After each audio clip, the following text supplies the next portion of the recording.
Marian ഉടമ്പടി ധ്യാനത്തിലേക്ക് നമ്മൾ ഭക്തിപൂർവ്വം പ്രവേശിക്കുകയാണ്. ഈശോയുടെ നമുക്ക് ഹൃദയത്തിൽ നന്ദി പറയാം.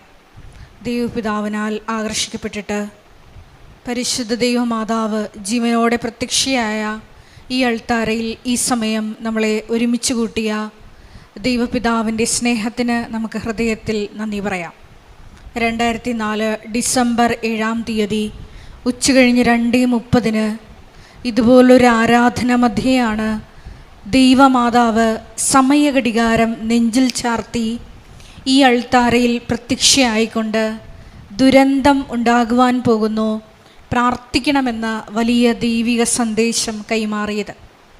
ജീവിതത്തിൻ്റെ വിവിധ ദുരന്ത മുഖങ്ങളിലായിരുന്നു കൊണ്ടാണ് നമ്മളും പരിശുദ്ധമ്മ ജീവനോടെ പ്രത്യക്ഷപ്പെട്ട ഈ ആലയത്തിൽ വന്നുകൊണ്ട് മരിയൻ ഉടമ്പടിയെടുത്ത് പ്രാർത്ഥിച്ചുകൊണ്ട് ആ ദുരന്ത മുഖങ്ങളെ അതിജീവിക്കുവാൻ ദൈവ കരുണയ്ക്ക് വേണ്ടി നോക്കി പാർക്കുന്നത്.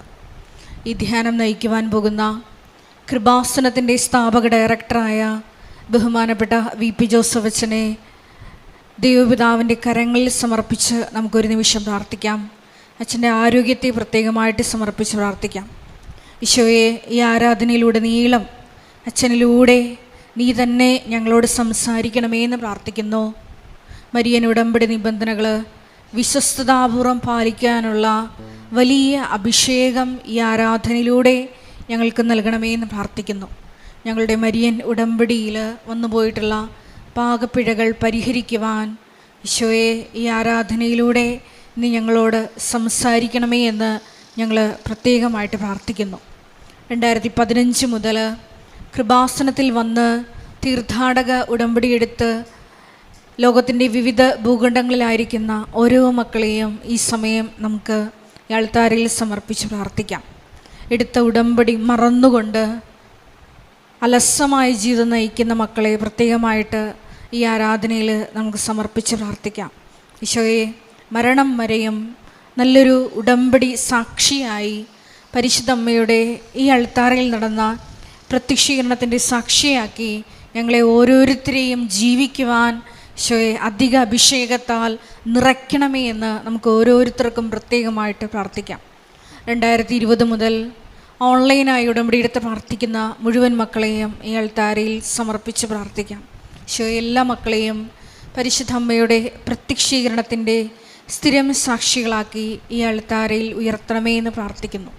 വിവിധങ്ങളായ സമയങ്ങളിൽ വിവിധങ്ങളായ സോഷ്യൽ മീഡിയ പ്ലാറ്റ്ഫോമുകളിലൂടെ ഈ ആരാധനയിൽ പങ്കെടുത്ത് പ്രാർത്ഥിക്കുവാൻ പോകുന്ന മുഴുവൻ മക്കളെയും ഈ അൾത്താരയിൽ സമർപ്പിച്ച് പ്രാർത്ഥിക്കുന്നു. എല്ലാവരെയും ഈശോയെ അഭിഷേകത്താൽ നിറയ്ക്കണമേ എന്ന് പ്രാർത്ഥിക്കുന്നു. ഈ വലിയ നോമ്പിലായിരിക്കുന്ന ഞങ്ങൾക്ക് എല്ലാവർക്കും പുത്തൻ ആത്മീയ ചൈതന്യം ഈ ആരാധനയിലൂടെ നൽകണമേ എന്ന് പ്രാർത്ഥിക്കുന്നു. ഞങ്ങളുടെ ഉപവാസ ത്യാഗ പ്രവർത്തനങ്ങളോട് ചേർത്തുകൊണ്ട് ഈശോയെ ഞങ്ങൾ ഈ ആരാധനയിൽ പ്രത്യേകമായിട്ട് ഉയർപ്പിൻ്റെ ആ വലിയ രഹസ്യം ഞങ്ങളുടെ ജീവിതത്തിലും ക്രിസ്തു സാക്ഷ്യമായിട്ട് അത് മറ്റുള്ളവർക്ക് പകുത്തു കൊടുക്കുവാൻ ഈ ആരാധനയിലൂടെ ഞങ്ങളെ ഓരോരുത്തരെയും തിരഞ്ഞെടുത്ത് അഭിഷേകം ചെയ്യണമേ എന്ന് പ്രാർത്ഥിച്ചുകൊണ്ട് ദിവ്യകാരുണ്യനാഥനെ വരവേറ്റുകൊണ്ട് നമുക്ക് ഇരുകരങ്ങളും ഉയർത്തി ശക്തമായി സ്തുതിച്ച് പ്രാർത്ഥിക്കാം.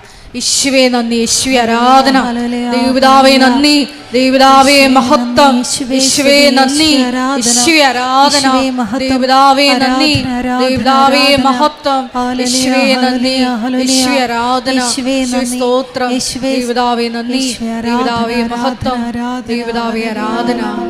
നമുക്ക് ഗായക സംഘത്തോട് ചേർന്ന് ദിവ്യകാരുണ്യനാഥനെ വരവേറ്റുകൊണ്ട് പാടി പ്രാർത്ഥിക്കാം.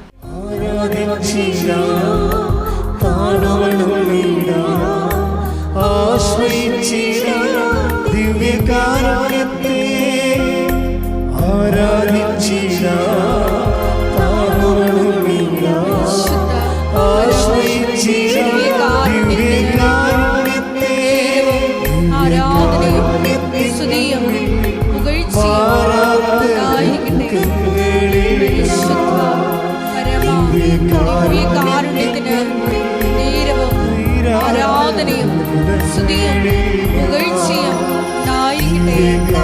പരിശുദ്ധ പരമ കാരുണ്യത്തിന് നേരവും ആരാധനയും സ്തുതിയും പുകഴ്ചയും ഉണ്ടായിരിക്കട്ടെ.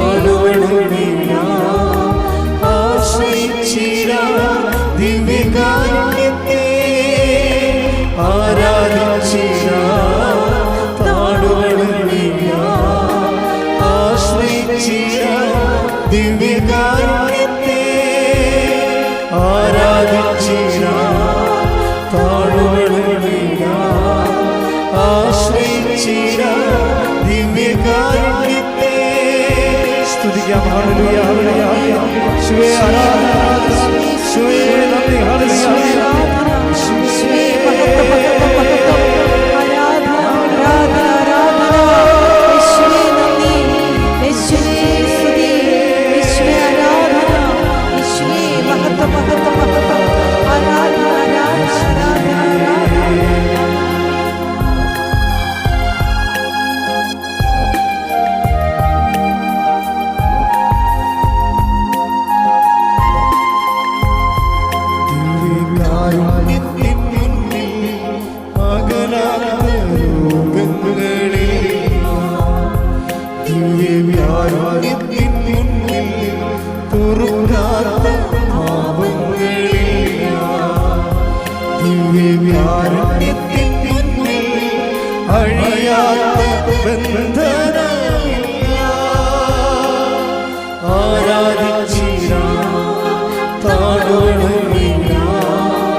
എല്ലാവരും ചേർന്ന് പാടാം.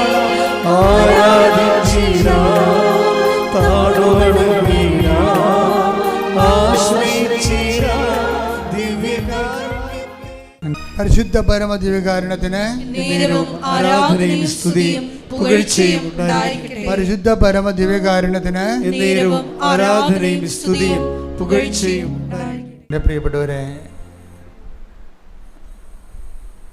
വിശുദ്ധ ഗ്രന്ഥം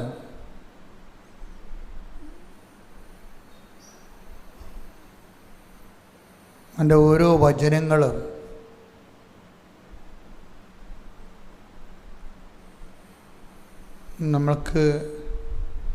നമ്മളെ അഭിസംബോധന ചെയ്തുകൊണ്ടാണ് എഴുതിയിരിക്കുന്നത്.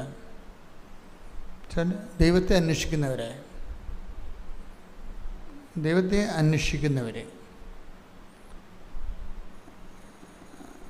അപ്പം അന്വേഷിക്കാൻ തോന്നണത് തന്നെ ഒരു ദൈവദാനമാണ്. ശൂന്യത ഓരിയിടുന്ന സ്ഥലത്ത് ഞാൻ നിന്നെ കണ്ടെത്തിയെന്ന്. അപ്പം നമ്മൾ ദൈവത്തെ കണ്ടെത്തുന്നതിനേക്കാൾ പ്രധാനപ്പെട്ടതാണ് ദൈവം നമ്മളെ കണ്ടെത്തണത്. കാര്യം നമുക്കിപ്പോൾ ദൈവത്തെ അന്വേഷിക്കണമെന്ന് ഒരു ആഗ്രഹം ഉണ്ടെങ്കിൽ, അന്വേഷിക്കാൻ ദൈവത്തെ കണ്ടെത്താൻ പറ്റുന്ന പരിസരങ്ങളിൽ നമ്മൾ വന്നിട്ടുണ്ടെങ്കിൽ, അത് നമ്മൾ ദൈവത്തെ കണ്ടെത്തുന്നതിനേക്കാൾ ഉപരി ദൈവം നമ്മളെ കണ്ടെത്തുന്നതിൻ്റെ രീതിയാണ് ബൈബിൾ വെളിപ്പെടുത്തുന്നത്. Take the word of God. ശ്രുതിക്കട്ടെ. Hallelujah, hallelujah, hallelujah, hallelujah. യേശുവേ നന്ദി. Hallelujah, hallelujah. യേശുവേ സ്തുതി, യേശുവേ ആരാധന, ആരാധന, ആരാധന.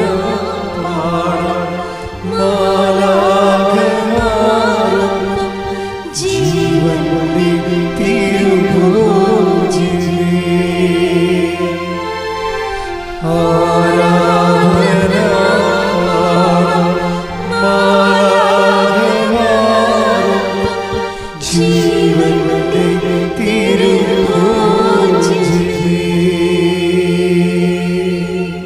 നിയമാവർത്തനം 32:10.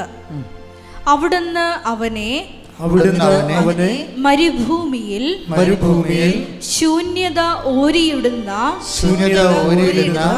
മണരാരണ്യത്തിൽ കണ്ടെത്തി അവനെ വാരിപ്പുണർന്നു.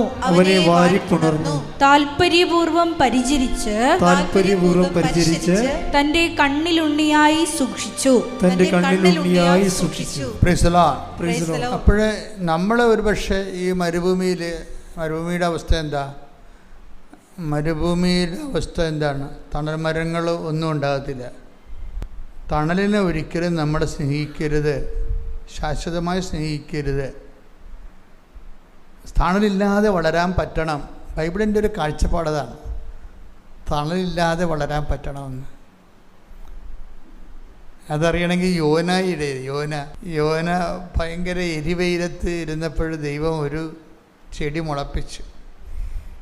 ആ ചെടിയുടെ അത് വളർന്നിട്ട് അതിന് തണലുണ്ടായപ്പോൾ ഭയങ്കരമായിട്ട് യോനയ്ക്ക് സന്തോഷമുണ്ടായി, തണലുണ്ടായില്ല. അപ്പം തണൽ വരുമ്പോൾ എപ്പോഴായാലും നമ്മൾ നമ്മുടെ മനസ്സിനെ പഠിപ്പിക്കണം. എന്താണ്? ഈ തണൽ വിട്ടുകൊടുക്കാൻ നമ്മൾ തയ്യാറായിരിക്കണം. തണൽ ദൈവം മാത്രമാണ്. ബൈബിളിൻ്റെ കറക്റ്റ് ബൈബിൾ എന്ത് രസമാണ്. കൈയടിച്ച് ശ്രുതിയുടെ ഹല്ലേലൂയ.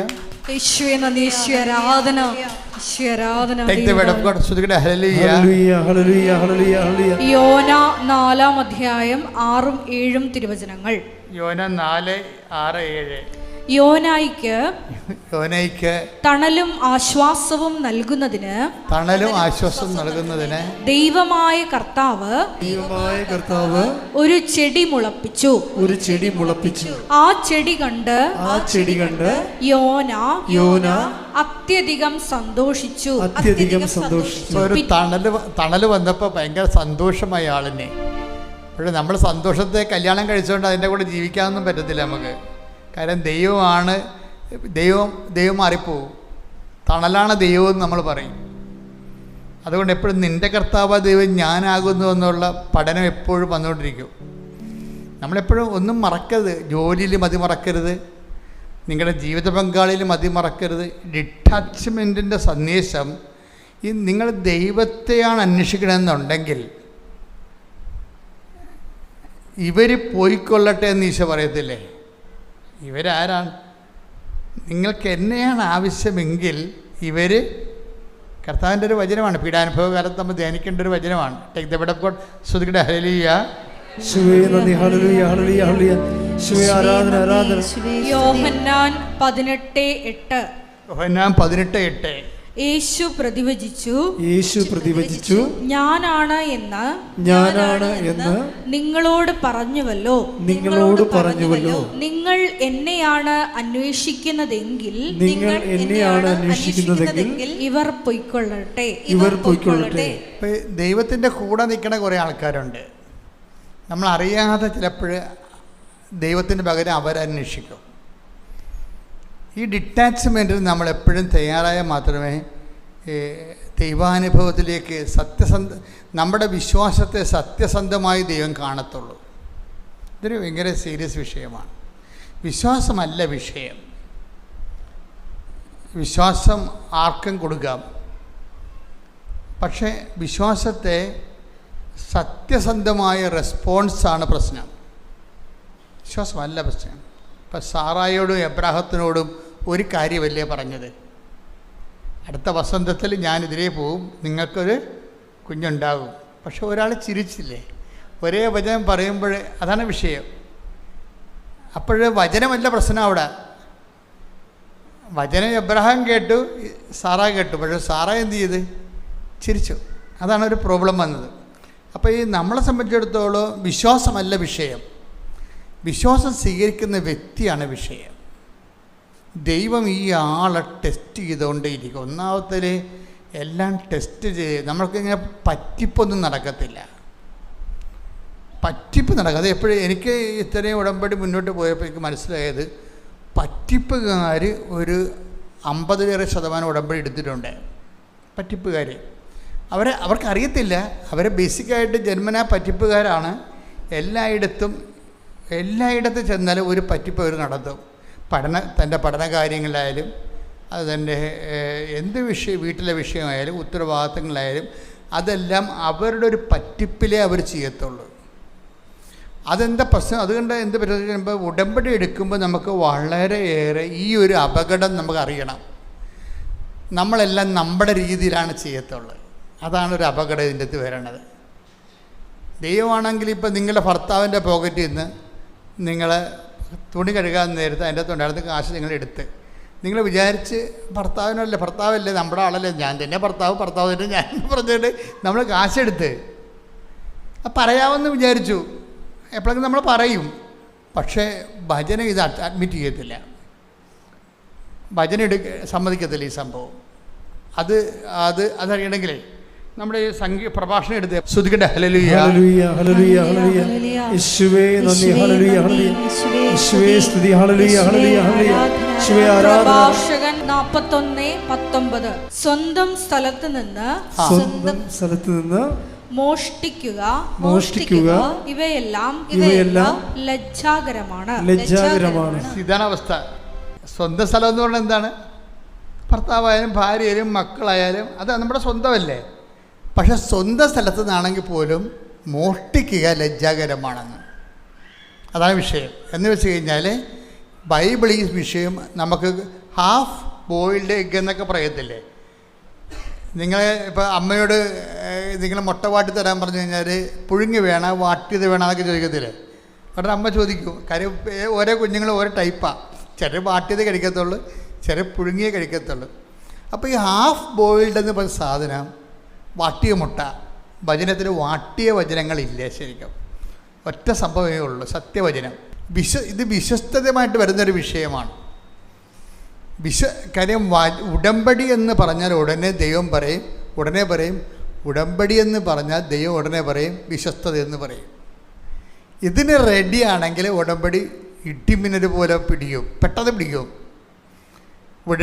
നമ്മൾ ഉടമ്പടി എന്ന് കർത്താവ് ഞാൻ ഉടമ്പടി എടുക്കാൻ ആഗ്രഹിക്കുന്നു എന്ന് ജസ്റ്റ് പറഞ്ഞാൽ മതി. കർത്താവ് ഞാൻ ഉടമ്പടി എടുക്കാൻ ആഗ്രഹിക്കുന്നു എന്ന് പറഞ്ഞാൽ ഉടനെ ഈശോ പറഞ്ഞു ഫിഡലിറ്റി എന്ന് പറയും. ഫെയ്ത്ത് എന്ന് പറയത്തില്ല, വിശ്വാസം എന്ന് പറയത്തില്ല. ഉടനെ ഈശോ പറയും ഫിഡലിറ്റി എന്ന് പറയും. കാര്യം ഉടമ്പടി ബയലാറ്ററലാണ്. അവിടെ വിശ്വാസത്തെക്കാൾ ഉപരി വേണ്ടത് ഇപ്പം പ്രാർത്ഥനയ്ക്ക് വിശ്വാസം മതി, ഉടമ്പടിക്ക് ഉഭയകക്ഷിയാണ്. രണ്ട് കക്ഷികളുണ്ട്. അവിടെ വേണ്ടത് വിശ്വാസമല്ല, പിന്നെന്താണ്? വിശ്വസ്തതയാണ് വേണ്ടത്. അതുകൊണ്ടാണ് ഈ സങ്കീർത്തനം 78:37 സ്തുതിക്കട്ടെ ഹല്ലേലൂയ യേശുവേ നന്ദി, ഹല്ലേലൂയ ഹല്ലേലൂയ, യേശുവേ ആരാധന ആരാധന ആരാധന, യേശുവേ നന്ദി, മഹത്വം, ഹല്ലേലൂയ. സങ്കീർത്തനങ്ങൾ 78:37. അവരുടെ ഹൃദയം അവിടത്തോട് ചേർന്ന് നിന്നില്ല, അവിടുത്തെ ഉടമ്പടിയോട് വിശ്വസ്തത പുലർത്തിയില്ല. അതാണ് വിഷയം. പ്രാർത്ഥനയിലെ ഒരു ഡെറിവേഷൻസ് ഒക്കെ ഉണ്ടാവും. ദൈവത്തോട് ചേർന്ന് നിന്നില്ലെങ്കിലും പ്രാർത്ഥനയ്ക്ക് ചില സ്ഥലത്ത് ഉത്തരം കിട്ടും. ഉടമ്പടി അങ്ങനെയല്ല. ഉടമ്പടി ഉദ്ദേശിക്കുന്നത്, ഉടമ്പടി ഒരു പ്രാർത്ഥനയേക്കാളുപരി ദൈവമായിട്ട് ചേർന്ന് നിൽക്കാനുള്ള ദൈവവിളിയാണ്. നിങ്ങളവിടെ ജപ്തി നടപടിയും ജോലിയൊക്കെ പറയുമെങ്കിലും ബേസിക്കായിട്ട് ഉടമ്പടി ലക്ഷ്യം നമ്മുടെ ജപ്തി നടപടി മാറുകയും അതുപോലെ തന്നെ കല്യാണം കഴിക്കുകയൊന്നുമല്ല. മറിച്ച് എന്താണ്? ദൈവത്തോട് ചേർന്ന് നിൽക്കാനുള്ള ദൈവവിളിയാണ് ഉടമ്പടി എന്ന് പറയുന്നത്. ഒന്ന് പ്രാർത്ഥിച്ച മക്കളെ. കർത്താവായ ദൈവമേ, ഉടമ്പടി വഴി അങ്ങയോട് ചേർന്ന് നിൽക്കാൻ, ചേർന്ന് ജീവിക്കാൻ വിശ്വസ്തതയുടെ പ്രത്യേക ജീവിതം തരണമേ. ശ്രദ്ധിക്കട്ടെ. ഹല്ലേലൂയ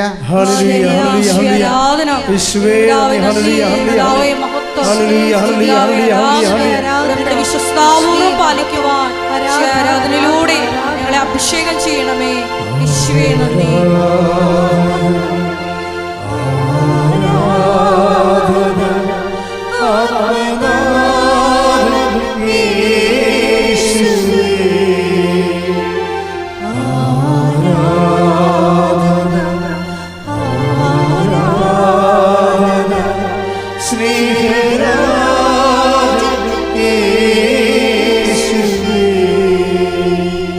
പരിശുദ്ധ പരമദിവ്യകാരുണ്യത്തിന് ആരാധനയും സ്തുതിയും പുകഴ്ചയും ഉണ്ടായിരിക്കട്ടെ. പരിശുദ്ധ പരമദിവ്യകാരുണ്യത്തിന് ആരാധനയും സ്തുതിയും പുകഴ്ചയും ഉണ്ടായിരിക്കട്ടെ.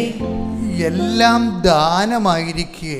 Take the word of God. Sudhikata hallelujah. Hallelujah, hallelujah. യേശുവേ നന്ദി നന്ദി നന്ദി. Hallelujah, hallelujah, hallelujah, hallelujah.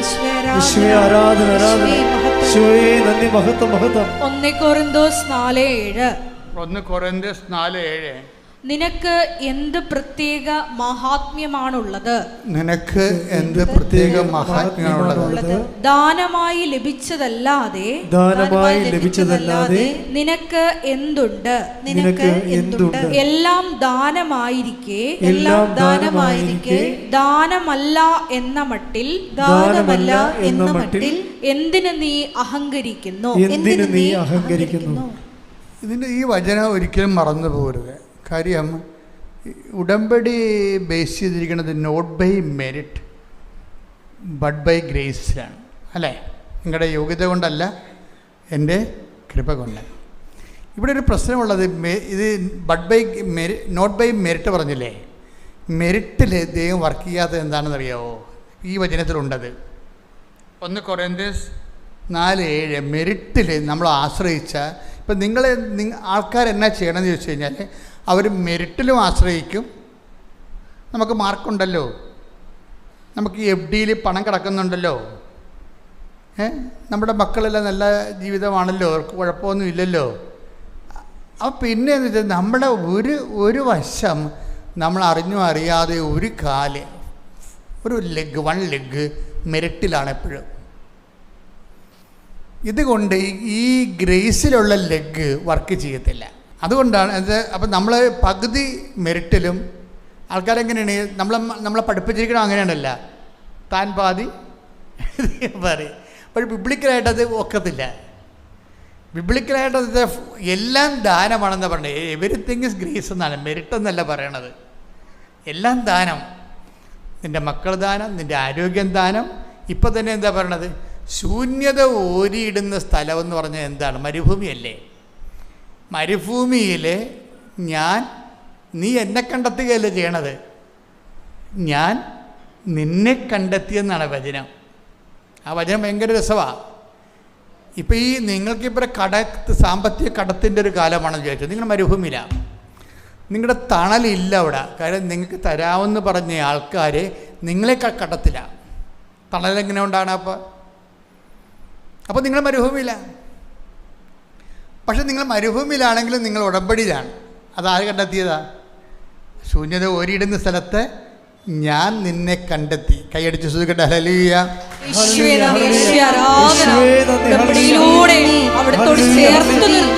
സ്നേഹത്തിന്, കരുതലിന് നന്ദി പറയുന്നു.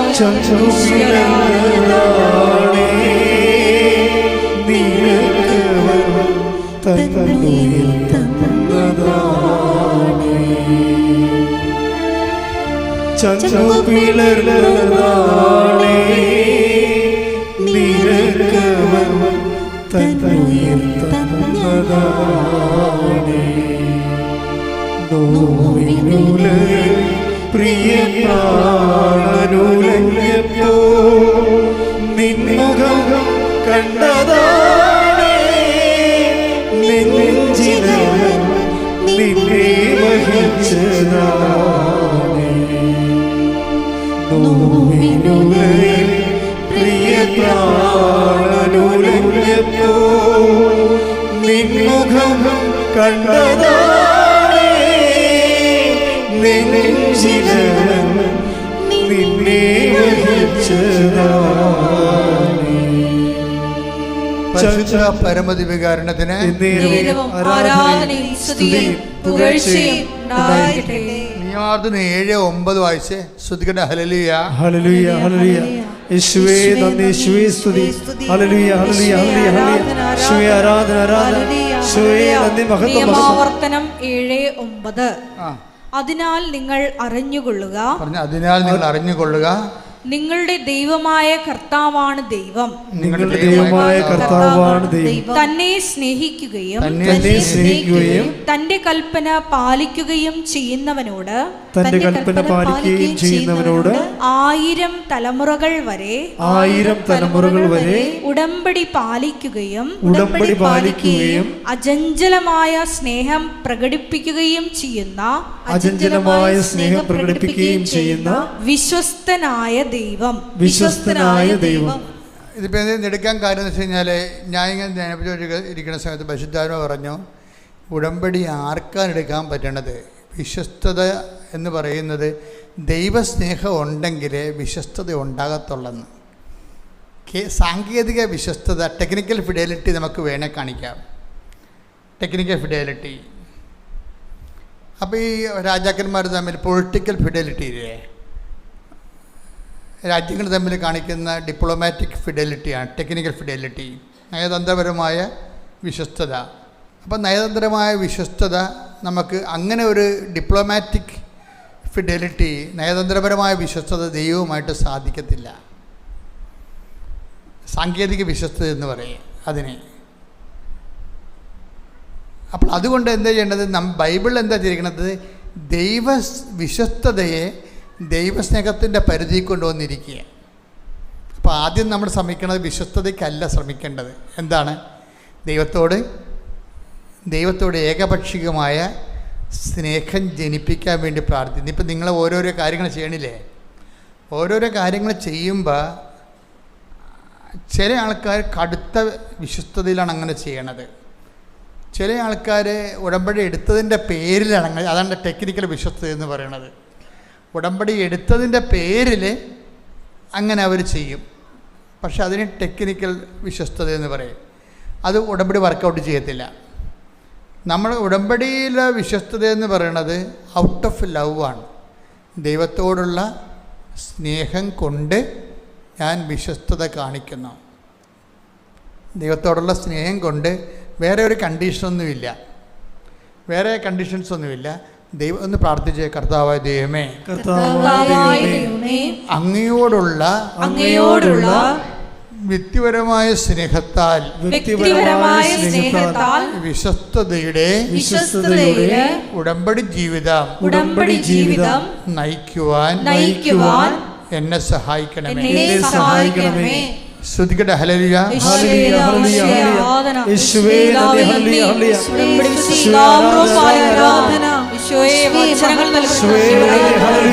സ്വീകരിക്കുവാൻ ഞങ്ങളുടെ ഹൃദയങ്ങളെ ഒരുക്കണമേ എന്ന് പ്രാർത്ഥിക്കുന്നു.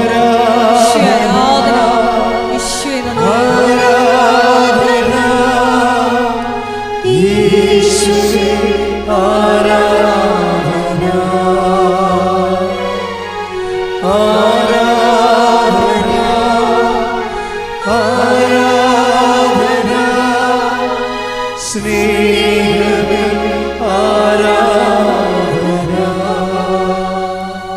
വളരെ സൂക്ഷ്മതയോടെ മനസ്സിലുണ്ടാകണം. ഈ സ്നേഹത്തിനൊരു കുഴപ്പമുള്ളത് കണ്ടുകഴിഞ്ഞാൽ ഈ സ്നേഹം ചില സമയത്ത് തണുത്തു പോകും. സ്നേഹം ഉണ്ടായിട്ടും കാര്യമില്ല, നല്ല ചൂടുള്ള സ്നേഹത്തിൻ്റെ ചൂട് നിലനിർത്താൻ നോക്കണം നമ്മൾ. അല്ല നമ്മുടെ ഭാഗത്ത് ചെയ്യണം. സ്നേഹം അതായത് ഇങ്ങനെ ആക്ഷൻ ഇല്ലാതിരുന്ന ഓട്ടോമാറ്റിക്കായിട്ട് ഇപ്പം നമ്മൾ അടപ്പില്ല, നമ്മൾ എവിടെയെങ്കിലും പോയിട്ട് വരുന്നു 2 ദിവസം 3 ദിവസം 2 ദിവസം. ഇപ്പോൾ പണ്ട് ഇപ്പോഴല്ലേ നിങ്ങൾ അടപ്പിലേക്ക് തിരിച്ചു വരുന്നത്? യുദ്ധം തുടങ്ങിയപ്പോൾ എല്ലാവരും അടപ്പിലേക്ക് തിരിച്ചു വരാൻ തുടങ്ങി. ഇത് അപ്പുറത്തെ ഹോട്ടലിലൊക്കെ മുറ്റത്തിട്ട് വിറക് കൊണ്ട് പഴയ കഞ്ഞി വെക്കണവർ.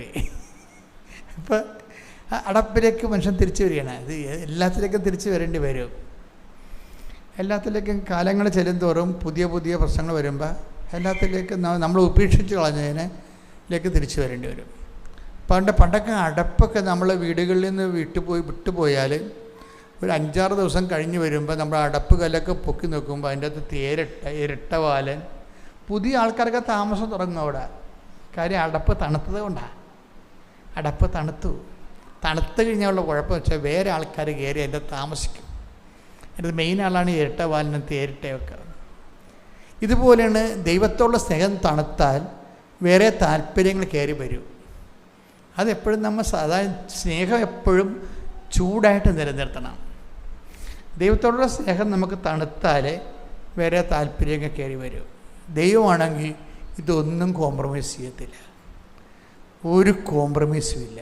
അത് എപ്പോഴും എൻ്റെ കാര്യം ഈ പുത്രനെ ഇൻവെസ്റ്റ് ചെയ്തിരിക്കണ കാരണം, തൻ്റെ ഏകജാതനെ തന്നെ നൽകിയിരിക്കുന്ന കാരണം, ദൈവം നമ്മളോട് പറഞ്ഞിട്ടുള്ള വചനത്തിന് അങ്ങനെയുള്ളവർ മാത്രം ഇൻവെസ്റ്റ് ചെയ്താൽ മതി എന്നുള്ള നിലപാടാണ്. അതാണ് വിഷയം. അങ്ങനെയുള്ളവർ, അതായത് അത് സത്യസന്ധമായിട്ട് ദൈവത്തിൻ്റെ കൂടെ നിൽക്കാൻ പറ്റുന്നവരെ മാത്രം വിശ്വാസത്തിൽ ജീവിച്ചാൽ മതി. അതുകൊണ്ടാണ് ബൈബിൾ അവസാനിക്കുമ്പോൾ പറയാറില്ല, വ്യഭിചരിക്കണമെങ്കിൽ ഞങ്ങൾക്ക് വ്യഭിചരിക്കാൻ കേട്ടോ, പ്രശ്നങ്ങളൊന്നും ഇല്ലെന്ന് പറയും. ബൈബിൾ മാത്രമേ അങ്ങനെ പറയുന്നുള്ളൂ. വ്യഭിചരിക്കണമെങ്കിൽ നിങ്ങൾക്ക് വ്യഭിചരിക്കാം, പ്രശ്നങ്ങളൊന്നും ഇല്ലെന്ന് പറയും. ഭജനമാണ് പറഞ്ഞത്. നിങ്ങളെ ഭാഗമൊന്നും എടുത്ത് കേട്ടോ, കക്കണേ കക്കാം, പ്രശ്നങ്ങളൊന്നും ഇല്ലെന്ന് പറയും. എന്താ ആരോടാ പറയണത്? ദൈവം ചില ആൾക്കാരുടെ പേര് വിട്ടു. കുറേ നാൾ ജീവിച്ച് കഴിയുമ്പോൾ ഇവരെ കൂടെ ജീവിക്കാൻ പറ്റാത്ത ആൾക്കാരെ കണ്ടു കഴിഞ്ഞാൽ പക്കയായിട്ട് സെപ്പറേറ്റ് ചെയ്ത് കളയും. ഇനി നിനക്ക് കൽപ്പനയൊന്നുമില്ല, മാതാപിതാക്കന്മാരെ ബഹുമാനിക്കുക, കൊല്ലരുത്, വ്യഭിചാരം ചെയ്യരുത്, കള്ളസാക്ഷ്യം നൽകരുത്, അങ്ങനെയുള്ള കൽപ്പനകളെല്ലാം ഞാൻ പിൻവലിക്കുകയാണ്, നിനക്ക് നിൻ്റെ ജീവിതം എന്ന് പറയും.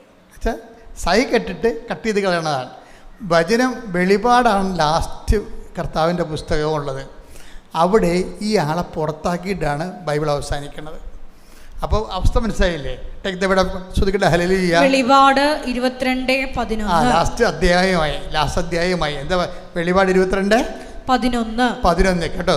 അനീതി ചെയ്തിരുന്നവൻ ഇനിയും അനീതി ചെയ്തു കൊള്ളട്ടെ. ഇത്രയും നാളെ പറഞ്ഞത് എന്താണ്? ഈ 3 ലക്ഷം വാക്കുകളുണ്ട് ബൈബിളിൽ.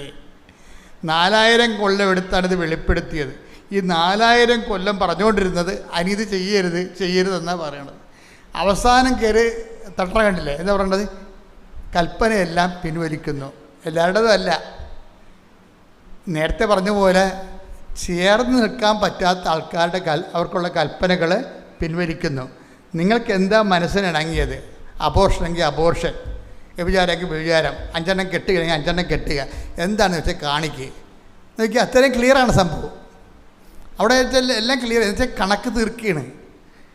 എനിക്ക് ആ ഭാഗം വായിക്കുമ്പോൾ പേടി തോന്നും ശരിക്കും. എന്നുവെച്ചാൽ എന്താ പ്രശ്നം വെച്ച് കഴിഞ്ഞാൽ ഇവരെ ദൈവം കൂട്ടണത് ഭീരുക്കൾ എന്നാണ്. ഭീരുക്കൾ പിന്നെ എന്താണ്? ഇങ്ങനെ ദൈവത്തിൻ്റെ വഴികളിൽ നിന്ന് വിട്ടു നിൽക്കുന്നവരെ വചനം പാലിക്കാനുള്ള ധൈര്യമില്ലാത്ത ആൾക്കാരാണ്. അവരെ വചനം വിളിക്കുന്നത് ഭീരുക്കളെന്നും അവിശ്വാസികളെന്നാണ് വിളിക്കുന്നത്. അവർക്കുള്ള മറുപടിയും മരുന്നുമൊക്കെ ഉണ്ട്. എന്താ വെച്ചാൽ ഭീരുക്കൾ, അവിശ്വാസികൾ. ശ്രദ്ധിക്കട്ടെ. Hallelujah, hallelujah, hallelujah, hallelujah, hallelujah. യേശുവേ നന്ദി. Hallelujah, hallelujah, hallelujah, hallelujah. യേശുവേ ആരാധന, ആരാധന, ആരാധന. യേശുവേ നന്ദി, മഹത്വം. ഹല്ലേലൂയ,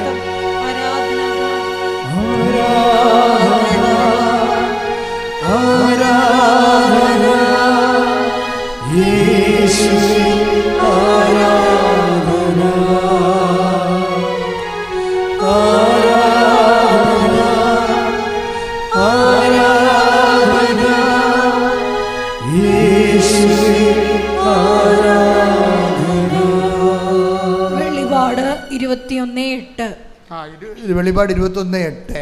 എന്നാൽ ഭീരുക്കൾ, അവിശ്വാസികൾ, ദുർമാർഗികൾ, കൊലപാതകികൾ, വ്യഭിചാരികൾ, മന്ത്രവാദികൾ, വിഗ്രഹാരാധകർ, കാപട്യക്കാർ എന്നിവരുടെ ഓഹരി തീയും ഗന്ധകവും എരിയുന്ന തടാകവുമായിരിക്കും. ഇതാണ് രണ്ടാമത്തെ മരണം. അപ്പോൾ ഈ രണ്ടാമത്തെ മരണത്തിന് വേണ്ടി അസൈൻ ചെയ്തിരിക്കുന്ന ആൾക്കാരോടാണ് കൽപ്പന. പിന്നെ പ്രമാണം ഇല്ലെന്ന് പറയണത്. പ്രമാണം ഇല്ല. കൊടുത്ത പ്രമാണം പിൻവലിച്ചിട്ടാണ് ദൈവം വചനം അവസാനിക്കുന്നത്. ഈ സമൂഹം ഇവിടെ ഉണ്ടായത് പ്രമാണം കൊടുത്താണ് ഉണ്ടാക്കിയത്. സീനായി മലമുകളിൽ വെച്ചുണ്ടായ സമൂഹമാണ്. അത് പിന്നീട് നവീകരിക്കപ്പെട്ടത് സീനായി മലമുകളിൽ നിന്ന് ഇറങ്ങി വന്ന് ദൈവജനം വാഗ്ദാന നാട് പ്രാപിച്ചതിന് ശേഷം കർത്താവിൻ്റെ വരവിന് വേണ്ടി കാത്തിരുന്ന് കർത്താവ് വന്നപ്പോൾ ദൈവരാജ്യത്തിൻ്റെ സുവിശേഷം കൊടുക്കുന്നത് മലമുകളിലാണ്. അവിടെ വെച്ച് സുവിശേഷ ഭാഗ്യങ്ങൾ കൊടുക്കും. ഈ സുവിശേഷ ഭാഗ്യങ്ങളാണ് നമ്മൾ ജീവിക്കണത്. എന്നിട്ട് സ്വർഗീയ ജെറുസലേമിലേക്ക് ജനം പോവുകയാണ്. പക്ഷേ സുവിശേഷ ഭാഗ്യങ്ങൾ കൊടുത്തിട്ടും ചില ആൾക്കാർ അവരവരുടെ വഴികൾക്ക് തന്നെ പോകും. അപ്പം അവരെ ഇടയ്ക്ക് വെച്ച് കട്ട് ചെയ്യണതാണ് കാണുന്നത്. ഇനി പ്രമാണമെല്ലാം പിൻവലിക്കുകയാണ്. പ്രമാണം പിൻവലിച്ചു എന്നിട്ട് പറയും നിങ്ങളുടെ വഴികളിലേക്ക് പോയിക്കൊള്ളാൻ പറയും. വളരെ കൃത്യമായിട്ടാണ് ബൈബിള് വളരെ ഷാർപ്പ് ലാൻഡിങ്ങാണ് ചെയ്യണത്. അത് അവസാനമാണ് ഇത് പറയണത്. ബൈബിളിപ്പോൾ അവസാനിക്കും. അപ്പോൾ അവിടെ വെച്ച് അതൊക്കെ മുമ്പ് തന്നെ ഈ വിഷയത്തിലെല്ലാം തീരുമാനമായിട്ട് പിരിയും. എൻ്റെ മക്കൾ, നമ്മൾ ഒരു പാപത്തിനെങ്കിലും എതിരെ നമ്മൾ ചേർത്ത് നിൽക്കാൻ ധൈര്യം കാണിച്ചാൽ, കാര്യം നമ്മളെ പേടി വരണതിൻ്റെ കാരണം യേശുക്രിസ്തു ക്രൂശിക്കപ്പെട്ടതിന് ഒത്തിരി കാരണങ്ങളില്ല, ഒറ്റ കാരണമേ ഉള്ളൂ. എന്താണ്? അവൻ തൻ്റെ ജനങ്ങളുടെ പാപത്തിന് വേണ്ടി പരിഹാരമായിരിക്കും. അതാണ് സംഭവം. 1000 കാരണങ്ങളില്ല ക്രിസ്തു ക്രൂശിക്കപ്പെട്ടതിന്. ഓരോരുത്തരും മരിക്കണ മുമ്പ് അവരുടെ കുറ്റങ്ങളൊക്കെ എഴുതി വെച്ച് വായിക്കത്തില്ലേ? അങ്ങനെ വായിക്കാൻ വേണ്ടി മാത്രമൊന്നുമില്ല, ഒറ്റ കാര്യമേ ഉള്ളൂ. യേശുക്രിസ്തുവിൻ്റെ മനുഷ്യാവതാരത്തിൽ പറഞ്ഞത് അവൻ തൻ്റെ അമ്മയോട് പറഞ്ഞതാണ്. എന്താണ്? അവൻ തൻ്റെ ജനതയെ അവരുടെ പാപങ്ങളിൽ നിന്ന് മോചിക്കും. അത്രയേ ഉള്ളൂ, ഒറ്റ കാര്യമേ ഉള്ളൂ. ഇനി കുറേ കാലം കഴിയുമ്പോൾ മനുഷ്യൻ പറയും അത് പാപം അല്ലെന്നൊക്കെ പറഞ്ഞാലും മനുഷ്യന്മാർക്ക് എന്ത് വേണമെങ്കിലും പറയാം, ആണെന്ന് പറയാം, അല്ലെന്നൊക്കെ പറയാം. പക്ഷേ ദൈവം ഒരിക്കലാണെന്ന് പറഞ്ഞാൽ പിന്നെ അല്ലെന്ന് പറയുന്നവർക്ക് അല്ലെന്ന് പറയുന്ന വഴികളിലൂടെ പോകാനൊരു പ്രശ്നമില്ല. അവരെ ഭീതികളും അവിശ്വാസികളുമായിട്ട് ദൈവം കൂട്ടുമെന്ന് മാത്രമേ ഉള്ളൂ. കഴിഞ്ഞ ദിവസങ്ങളിലൊരു സാക്ഷ്യം ഉണ്ടായിരുന്നു ഇവിടെ. ഒരു ക്വാളിറ്റേറ്റീവിൽ എബവ് ആയിട്ടുള്ളൊരു സാക്ഷിയാണ്. അപ്പോൾ അദ്ദേഹത്തിൻ്റെ പേര് ബിൻഡോ എന്നാണ്. ബിൻഡോ. ഞാൻ അമേരിക്കയിൽ ഹൂസ്റ്റണിൽ ധ്യാനിപ്പിക്കാൻ ചെല്ലുമ്പോൾ ബിൻഡോ അന്ന് ടെക്സാസിലുണ്ട്. അപ്പോൾ അദ്ദേഹം ആ ധ്യാനം കൂടിയെന്നാണ്. ഞാൻ അദ്ദേഹത്തെ കണ്ടിട്ടില്ല, ഇവിടെ വെച്ച് പറയുമ്പോഴേ അറിയണത്. അപ്പോൾ അദ്ദേഹം അന്ന് വന്ന് ധ്യാനം കൂടി. അപ്പോൾ അദ്ദേഹം ധ്യാനം കൂടിയതിൻ്റെ ഉദ്ദേശം എന്ന് പറയണത് അദ്ദേഹം ഒത്തിരി ധ്യാനം കൂടുന്ന ആളാണ്. അപ്പോൾ അങ്ങനെ ധ്യാനം കൂടുമ്പോൾ സ്വാഭാവികമായിട്ട് ജീവിതത്തിനൊരു നവീകരണം വരിക എന്നുള്ള ഉദ്ദേശത്തിലാണ് എല്ലാ കൊല്ലുമ്പോഴും ധ്യാനം കൂടിയിരിക്കുന്നത്. പക്ഷേ ഈ അങ്ങനെ ഉടമ്പടി ധ്യാനമാണ് കൂടിയത്.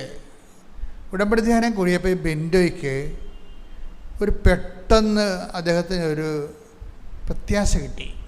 അപ്പോൾ അദ്ദേഹം ധ്യാനത്തിൽ അത് പറയുന്നുണ്ട്. അതിൻ്റെ പ്രശ്നം പുള്ളിക്ക് 54 വയസ്സുണ്ട്. വൈഫിന് അവിടെ ജോലിയുണ്ട്. ഇദ്ദേഹം ഇപ്പം നാട്ടിൽ നിന്ന് അവിടെ ചെന്നിരിക്കണതാണ്. അപ്പോൾ അദ്ദേഹത്തിന് ഈ 5 മാസമായിട്ടും ജോലി കിട്ടിയില്ല. ജോലി കിട്ടാതിരിക്കാൻ കാരണം നിങ്ങൾക്ക് ഒരാളുടെ ശമ്പളത്തിൽ കാറിൻ്റെ EMI, പിന്നെ ഹൗസിൻ്റെ റെൻറ്റ്, പിന്നെ എല്ലാത്തിനും ബില്ലാണല്ലോ അവിടെ. അപ്പോൾ ഇത് നടന്നു പോകത്തെ, ജീവിക്കാൻ പറ്റത്തില്ല. പക്ഷേ വൈഫിന് ജോലി ഉണ്ടെങ്കിലും ചെറിയൊരു ശമ്പളമാണ്. അപ്പോൾ ഇങ്ങനെ വളരെ ഞെരുങ്ങുന്നുണ്ട് ഈ വിഷയത്തിൽ. അപ്പോൾ ഉടമ്പടിയിൽ ഇയാൾ ഈ 50 കമ്പനികൾക്ക് പുള്ളി ഈ റെസ്യൂം കൊടുത്തിട്ടുണ്ട്. 50 കമ്പനികൾക്ക്. ഒരു കമ്പനി ഇയാളെ വിളിക്കണില്ല, ഒരു കമ്പനിയും വിളിക്കണില്ല. അപ്പോൾ എന്താണെന്ന് പറഞ്ഞാൽ കമ്പനികളുടെ സ്പെസിഫിക്കേഷൻ ഇയാളയിലില്ല. അതാണ് പ്രശ്നം. ഒരു കമ്പനി ആവശ്യപ്പെടുന്ന പ്രത്യേക യോഗ്യത ഇങ്ങർക്കില്ല. അപ്പം അതുകൊണ്ട് ബാക്കടിച്ച് പോവുകയാണ്. 50 കമ്പനി എന്ന് പോയി കഴിയുമ്പോൾ ഇതേ പണിയാണ് പുള്ളിക്ക്, റെസ്യൂം വിടുക എന്നുള്ളത്. അപ്പോൾ ആ സമയത്താണ് വന്ന് ഉടമ്പടി ധ്യാനം കൂടുന്നത്. ഉടമ്പടി ധ്യാനത്തിൽ പുള്ളിക്ക് പെട്ടെന്നൊരു പിടിവള്ളി കിട്ടി. എന്താ കാര്യം? ഉടമ്പടി ഇങ്ങയുടെ പ്രശ്നം എന്താണ്? 50 കമ്പനിയിൽ നിന്നും ഈ ആപ്ലിക്കേഷൻ റിജക്റ്റ് ആകാൻ കാരണം ഇങ്ങേരുടെ ജോലിക്ക് കമ്പനി ഉദ്ദേശിക്കുന്ന സ്പെസിഫിക്കേഷൻ, നൈപുണ്യം ഇങ്ങർക്കില്ല എന്നുള്ളതാണ്. പക്ഷേ ഉടമ്പടിയിൽ എന്താ പറയണത്? Not by merit but by grace. ഇത് പുള്ളിയെ വല്ലാത്ത രീതിയിൽ അങ്ങോട്ട് ബാധിച്ചു.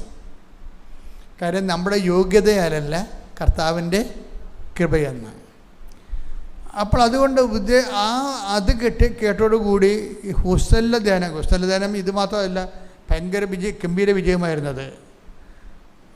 അതായത് ജനങ്ങൾ വളരെ നിശബ്ദരായി വന്നു, ടൈമിന് വന്നു, ധ്യാനം കഴിഞ്ഞിട്ടും പോകാതെ നിൽക്കുന്ന, അഭിഷേകത്തിൽ നിൽക്കുന്നൊരു ധ്യാനമായിരുന്നത്.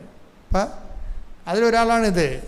അപ്പോൾ ഇത് കഴിഞ്ഞപ്പോൾ അദ്ദേഹം തൻ്റെ ഉടമ്പടി എടുത്തതിന് ശേഷം ഉടമ്പടിയുടെ കാര്യങ്ങൾ ചെയ്യാൻ തുടങ്ങി.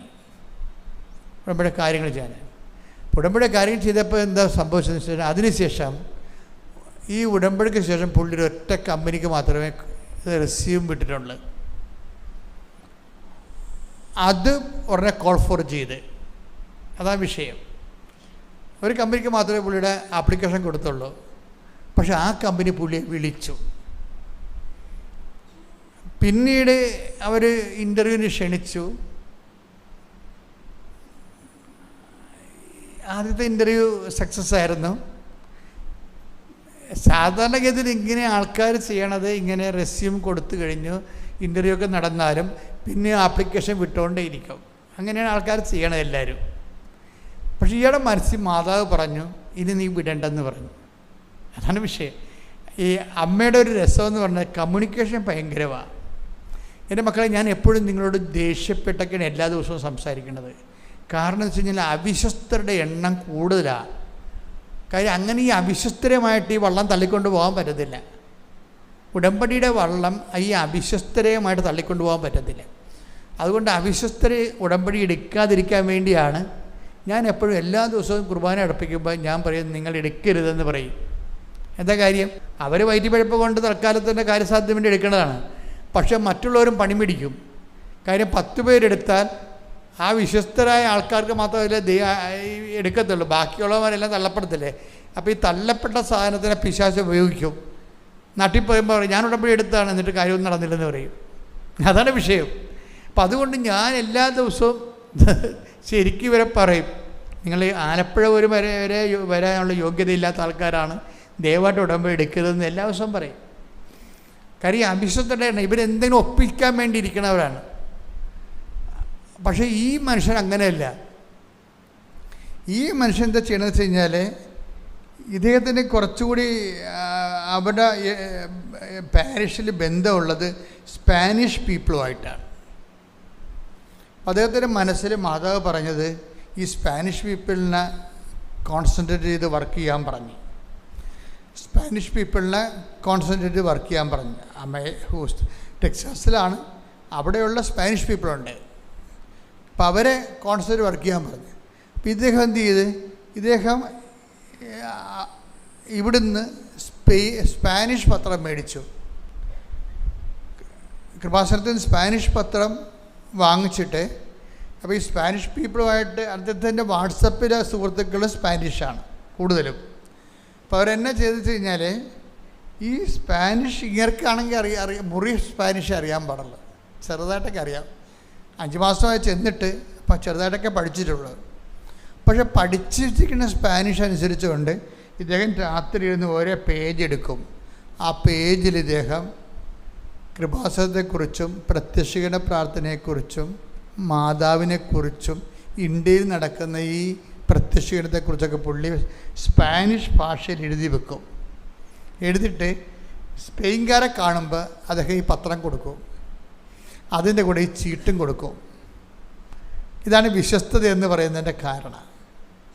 ഇപ്പം നമ്മൾ പലരും പത്രം കൊടുക്കുമ്പോൾ ഒരാളെ കണ്ട് ദൈവമേ മേടിച്ചാൽ മതിയായിരുന്നു, മേടിച്ച് തീർന്ന്, അത് വായിക്കണമെന്ന് പോലും പറയത്തില്ല. ആ പത്രവും നിങ്ങൾ വായിക്കണമെന്ന് പോലും പറയത്തില്ല. കാരണം തൊല്ല കഴുത്തേന്ന് പോയില്ല, ഒരെണ്ണം കുറഞ്ഞ് കിട്ടിയല്ല എന്നാണ് വിചാരിക്കുന്നത്. ഇതാണെങ്കിൽ ദൈവമാണെങ്കിൽ ഇതുപോലുള്ള ഫ്രോഡിനെ കാത്തിരിക്കും. ഉടമ്പടി എടുത്ത് ഉടക്കം മേടിക്കുന്ന പാർട്ടിയാണ് അവർ. ഇതുപോലുള്ള ഫ്രോഡിനെ കാത്തിരിക്കും ദൈവം. പിന്നെ ഈ പ്രാർത്ഥനയല്ല, ഒരു പ്രാർത്ഥനയും കേൾക്കത്തില്ല. എന്താ കാര്യത്തിന് ബേസിക്കായിട്ട് നിങ്ങൾ ഫ്രോഡാണെന്നുള്ളത് നിങ്ങൾ ദൈവദർശനെ പറഞ്ഞല്ലോ. അതാണ് ഈ വിഷയത്തിന്. ഞാൻ നേരത്തെ നിങ്ങളോട് പറഞ്ഞായിരുന്നു, ഉടമ്പടി എടുക്കുമ്പോൾ അതിന് ഈ വിശ്വസ്തതയ്ക്ക് പ്രധാനപ്പെട്ട എന്താണ്? ദൈവസ്നേഹമാണ്. ദൈവസ്നേഹം ഉണ്ടെങ്കിൽ അതിന് വിശ്വസ്തത വേണമെന്ന് നമുക്ക് പ്രത്യേകം പറയേണ്ട കാര്യമില്ല. വിശ്വസ്തത താനേ ഉണ്ടായിക്കൊള്ളൂ, എന്ത് വർക്ക് വേണമെങ്കിലും ചെയ്യും. അപ്പോൾ ഇദ്ദേഹം ഈ നേഴ്സിംഗ് ഹോമില്ലേ, ഓൾഡ് ഏജ് ഹോംസിലൊക്കെ പോകും. അപ്പോൾ ഒരു ജോലിക്ക് പോകുമ്പോൾ അപ്പോൾ ഈ ജോലിയുടെ രസം എന്ന് വെച്ചാൽ, ജോലി 2ാമത്തെ ഇൻ്റർവ്യൂ ഉണ്ടായി, 3ാമത്തെ ഇൻ്റർവ്യൂ ഉണ്ടായി. അപ്പോൾ ഇൻ്റർവ്യൂ എല്ലാം സക്സസ് ആയിരുന്നു. ഇൻ്റർവ്യൂ എല്ലാം സക്സസ്സാണ്. അപ്പോൾ വൈഫ് പറഞ്ഞു 3 ഇൻ്റർവ്യൂ ഉണ്ടാകത്തുള്ളൂ സാധാരണ അമേരിക്കയിലെന്ന് പറഞ്ഞു. അപ്പോൾ എല്ലാം സക്സസ്സായി. അപ്പോൾ ഇയാൾക്ക് ഉടനെ അപ്പോയിൻമെൻറ്റ് കിട്ടും. പക്ഷേ അപ്പോയിൻമെൻറ്റ് കിട്ടിയില്ല. അപ്പോയിൻമെൻറ്റ് കിട്ടിയില്ലെന്ന് പറഞ്ഞിട്ട് കിടാതെ ഇരുന്നിച്ച് അപ്പോൾ ഇയാൾക്കത് വിഷമമായി. എങ്ങനെ അപ്പോയിൻമെൻറ്റ്? 4ാമത്തെ ഇൻ്റർവ്യൂവിന് ഇയാളെ വിളിച്ച്. 4ാമത്തെ ഇൻ്റർവ്യൂ വിളിച്ചപ്പോൾ അവർ പറഞ്ഞു, 4ാമത്തെ ഇൻ്റർവ്യൂ അങ്ങനെ വിളിക്കാറില്ല ഒരിക്കലും. അവർ പറഞ്ഞു, നിങ്ങളുടെ ഇന്ത്യൻ ഇൻകം അതിൻ്റെ സോഴ്സ് വെളിപ്പെടുത്തണമെന്ന് പറഞ്ഞു. ഇന്ത്യയിൽ നിങ്ങൾക്ക് എന്ത് ഇൻകം ഇപ്പോൾ വരുന്നുണ്ട്, അല്ലെങ്കിൽ ഇന്ത്യയിൽ നിങ്ങൾക്കുള്ള വരുമാന മാർഗം എന്താണ്, അതിൻ്റെ സോഴ്സ് എന്താണെന്ന് പറയണമെന്ന് പറഞ്ഞു. അപ്പോൾ ഇയാൾ പറയണം, ഞാൻ ശരിക്കും പറഞ്ഞാൽ ഈ രഹസ്യം കൊടുത്തപ്പോഴേ ഇന്ത്യയിലുള്ള എനിക്ക് എൻ്റെ വരുമാന മാർഗങ്ങളെക്കുറിച്ച് അങ്ങനെ ആരും പറയാറില്ല, ഞാനും പറഞ്ഞില്ലെന്ന് പറഞ്ഞു. അങ്ങനെ ആരും പറയാറില്ല, ഞാനും പറഞ്ഞില്ല. പക്ഷെ കമ്പനി ചോദിച്ച സ്ഥിതിക്ക് ഞാൻ എൻ്റെ ഓഡിറ്ററിനെ വിളിച്ച് പറഞ്ഞു, ആ ടാക്സ് ഞാൻ അടക്കുന്ന ടാക്സും ആ അക്കൗണ്ടിൻ്റെ ഇൻകം എൻ്റെ വരുമാന മാർഗവും അതിൻ്റെ ഫുൾ ഡീറ്റെയിൽസ് തരാൻ പറഞ്ഞു. അപ്പോൾ ഇയാൾ മറച്ചു വെച്ച കാര്യങ്ങൾ വീണ്ടും കമ്പനിക്ക് കൊടുത്തു. ഇത്രയും ഇന്ന ഇൻകം എനിക്ക് കിട്ടണമുണ്ട്, ഇന്ത്യയിൽ നിന്ന് ആ വരുമാനം കിട്ടുന്നുണ്ട്, അതിൻ്റെ ടാക്സ് ഇങ്ങനെ കൊടുക്കുന്നുണ്ട്, അതിൻ്റെ ഡീറ്റെയിൽസ് ഇതാണെന്ന് പറഞ്ഞു. അതിൻ്റെ വിഷയം എന്ന് പറഞ്ഞാൽ അതോടുകൂടി അത് കൊടുത്ത് സെക്കൻഡുകൾക്കുള്ളിൽ പുള്ളി അപ്പോയിൻറ്റഡായി. ഇതിൻ്റെ വിഷയം എന്ന് പറയണത്, നമ്മളെ ഇപ്പോൾ ഈ ഉടമ്പടി അമ്മയാണ് നമ്മൾക്ക് ഉണ്ടാകുന്നൊരു ചെറിയ പിശകെന്ന് പറയണത്, നമ്മളുടെ കൂടെ കഴിവ് കൊണ്ടാണ് നമ്മൾ രക്ഷപ്പെട്ടതെന്ന് നമ്മൾ പറയുന്നത് കൊണ്ടാണ് ഈ കള്ളത്തരം വരണത്. നമ്മുടെ കൂടെ കഴിവ് കൊണ്ടാണ് നമ്മൾ ജോലി കിട്ടിയതെന്ന് നമ്മുടെ മനസ്സിലൊരു അവബോധം, മനസ്സിലൊരു സാധനമുണ്ട്. അതുകൊണ്ടാണ് നമ്മൾ ഈ കള്ളത്തരം കാണിക്കുന്നത്. അപ്പോൾ ഇത് ഫുൾ ആൻഡ് ഫുൾ ദൈവത്തിൻ്റെ അപ്പോയിൻമെൻ്റ് ആയത് കാരണം ഒരു കോംപ്രമൈസും ഇല്ല. ഇയാൾ മറച്ചു വെച്ച ടാക്സ് വരെ പറയേണ്ടി വന്ന്. അപ്പോൾ സംഭവം സത്യമായി കഴിഞ്ഞാൽ ഇത് വർക്കൗട്ട് ചെയ്യണമെങ്കിൽ വിത്തിൻ നോ ടൈം. ഞാൻ പറഞ്ഞില്ലേ, ഉടനടി പരിഹാരം എന്ന് പറഞ്ഞാൽ അതാണ്. അപ്പോഴെപ്പോഴും നമ്മൾ ശ്രദ്ധിക്കേണ്ട ഒരു വിഷയം, ഇതുപോലെ എല്ലാ വിഷയങ്ങളും ദൈവമായിട്ടുള്ള ഡീലെല്ലാം നമ്മളെ മനുഷ്യന്മാരുമായിട്ടുള്ള ഡീലേ നമുക്കറിയത്തുള്ളൂ. അതാണ് ഈ അബദ്ധം മുഴുവൻ പറ്റുന്നത്. അതാണ് മനുഷ്യന്മാരുടെ മാത്രമായിട്ട് ഡീലേ അറിയാൻ പാടുള്ളൂ. ഇപ്പോൾ എബ്രഹാം തന്നെ ഭാര്യനെ കൊണ്ടുവച്ചും പെങ്ങളാണെന്ന് പറഞ്ഞില്ലേ, അത് മനുഷ്യന്മാർ തമ്മിലുള്ള ഡീലാണ്. എബ്രഹാം കള്ളത്തരം പറഞ്ഞില്ലേ, പിന്നെ അത് വലിയ പ്രശ്നമായി അവിടുന്ന്. അപ്പം അതുപോലെ മനുഷ്യന്മാരുമായിട്ടുള്ള ഡീലാണ് നമുക്കറിയണത്. ദൈവമായിട്ടുള്ള ഡീലെന്ന് പറയുമ്പോൾ ഇതിനകത്ത് ഒരു സാധനം മറച്ചു വെക്കാൻ പറ്റത്തില്ല, സത്യസന്ധമായിരിക്കണം. അപ്പം അതുകൊണ്ട് അത് സത്യസന്ധമായി കഴിഞ്ഞപ്പോൾ ഇയാൾ ഓക്കെ ആയി. പക്ഷെ അയാൾ അതിനേക്കാളും കുറച്ചുകൂടി സത്യസന്ധനായ മനുഷ്യനാണ്. ജോലി കിട്ടാൻ സാധ്യതയില്ലാത്ത 54 വയസ്സുകാരനാണ്. പക്ഷേ ഇപ്പം എന്നാ സംഭവിച്ചിരിക്കണത്, ആ ജോലിയിൽ ഇയാൾക്ക് അതിനേക്കാൾ ഹൈക്കായിട്ടുള്ള ശമ്പളമാണ് കിട്ടണത്. അപ്പോൾ ശമ്പളം ഒരു 10-40% കൂടുതലാണ് ഇപ്പോൾ കിട്ടുന്നത് ശമ്പളം. അപ്പോൾ ദൈവത്തിൻ്റെ ഭാഗത്ത് നിന്ന് ചെയ്യാനുള്ള കാര്യങ്ങളെല്ലാം കൃത്യമായിട്ട് ചെയ്യും. നമ്മളെപ്പോഴും ശ്രദ്ധിക്കേണ്ടത്, ഉടമ്പടി എന്ന് പറയുമ്പോൾ അത് മനുഷ്യനും നമ്മളും ദൈവവുമായിട്ടുള്ള മാതാവിൻ്റെ മധ്യസ്ഥത്തിലുള്ള ഒരു വളരെ ജൈവമായിട്ടുള്ള ഒരു വിഷയമാണ്, അല്ലാതെ ഒരു സാങ്കല്പിക വിഷയമല്ല. ചില ആൾക്കാർ ചോദിക്കും, ദൈവത്തിന് ഇതെല്ലാം നോക്കാൻ നേരമുണ്ട്. അതാണ് വിഷയം. ദൈവത്തിന് ഇതെല്ലാം നോക്കാൻ നേരമുണ്ട്. അങ്ങനെയുള്ള പൊട്ടത്തരങ്ങൾ മനുഷ്യൻ അറിയാവുന്നതുകൊണ്ടാണ് നിൻ്റെ മുടിനാര് പോലും എണ്ണി വെച്ചിരിക്കണമെന്ന് പറഞ്ഞതിൻ്റെ കാരണം. അതാണ് വിഷയം. നിൻ്റെ മുടിനാര് പോലും എണ്ണി വെച്ചിരിക്കണം നീച്ച പറയാൻ കാര്യം എന്താണ്? നമ്മൾ ദൈവത്തെ ടേക്ക് ഫോർ ഗ്രാൻറ്റഡ് ആവും. എന്നിട്ട് നമ്മൾ അതിൻ്റെ അടിയിൽ കൂടി നമ്മളുടേതായിട്ടുള്ള സൂത്രപ്പണികൾ ചെയ്യും.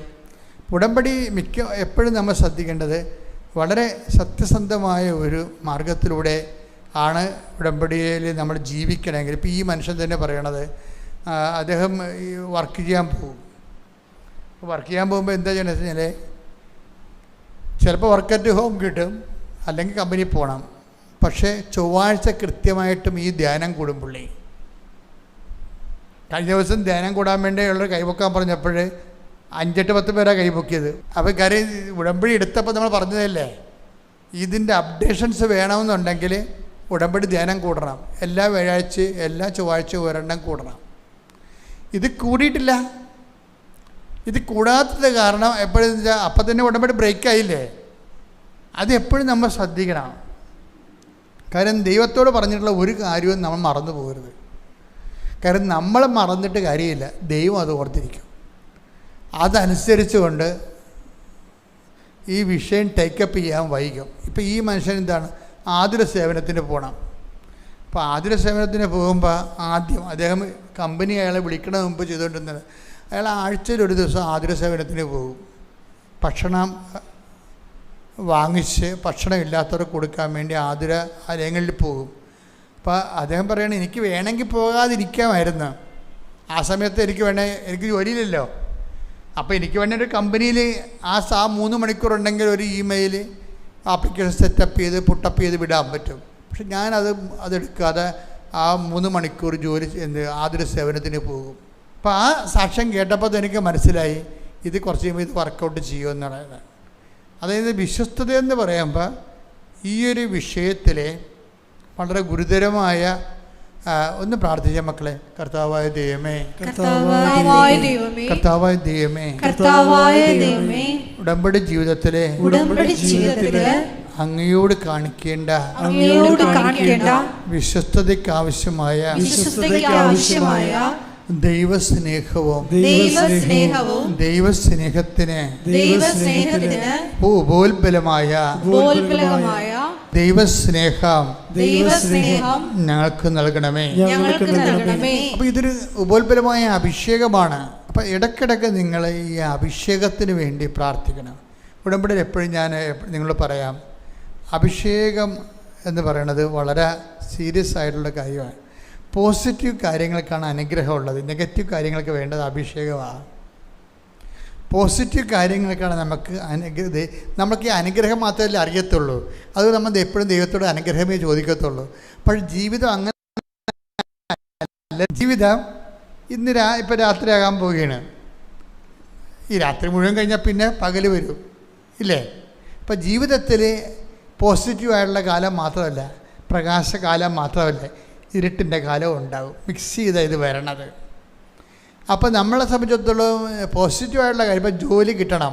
ജോലി എന്താണ്? അനുഗ്രഹമല്ലേ? അനുഗ്രഹമല്ലേ?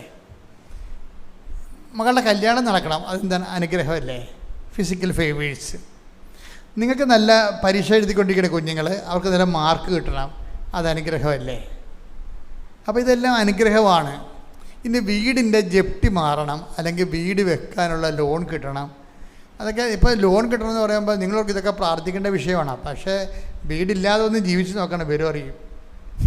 വീടില്ലാതെ ജീവിച്ച് നോക്കണം.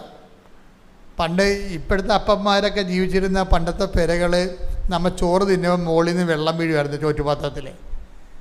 അവിടെയൊക്കെ മക്കളാണ് ഇന്ന് രസപ്പെട്ട അവരുടെ വേദനയും കഷ്ടപ്പാടും കൊണ്ടാണ് ഇന്ന് അപ്പന്മാർക്കൊക്കെ ഒരു മണ്ടത്തരം തോന്നി, ഞങ്ങൾ അനുഭവിച്ചു, ഞങ്ങളുടെ മക്കൾ അനുഭവിക്കരുതെന്ന്. അങ്ങനെയല്ലേ അങ്ങനെ എല്ലാവരും പറയണത്, ഞങ്ങൾ അനുഭവിച്ചു, ഞങ്ങളുടെ മക്കൾ അനുഭവിക്കരുത്. പക്ഷേ മക്കൾ അനുഭവിക്കണേ, മക്കൾ നമ്മൾ അനുഭവിപ്പിക്കുന്നുണ്ട് ഇപ്പം. അതാണ് വിഷയം. നമ്മൾ ആത്മാർത്ഥമായിട്ട് ഞങ്ങൾ അനുഭവിച്ചു, ഞങ്ങളുടെ മക്കൾ അനുഭവിക്കരുത്. ഇപ്പം എന്ത് ചെയ്ത് മക്കൾ തിരിച്ച് നമ്മൾ അനുഭവിപ്പിക്കുന്നുണ്ട്. കാര്യം അവർക്ക് ചക്കി കുത്തി പത്താഴം പെറ്റു, ചക്കി കുത്തി അമ്മ വെച്ചു, ഞാനുണ്ടെന്ന് പറയത്തില്ലേ? അതാണ് ഞാനുണ്ട്. എങ്ങനെ ഉണ്ട്? അത് പത്താഴം പെറ്റെന്ന്.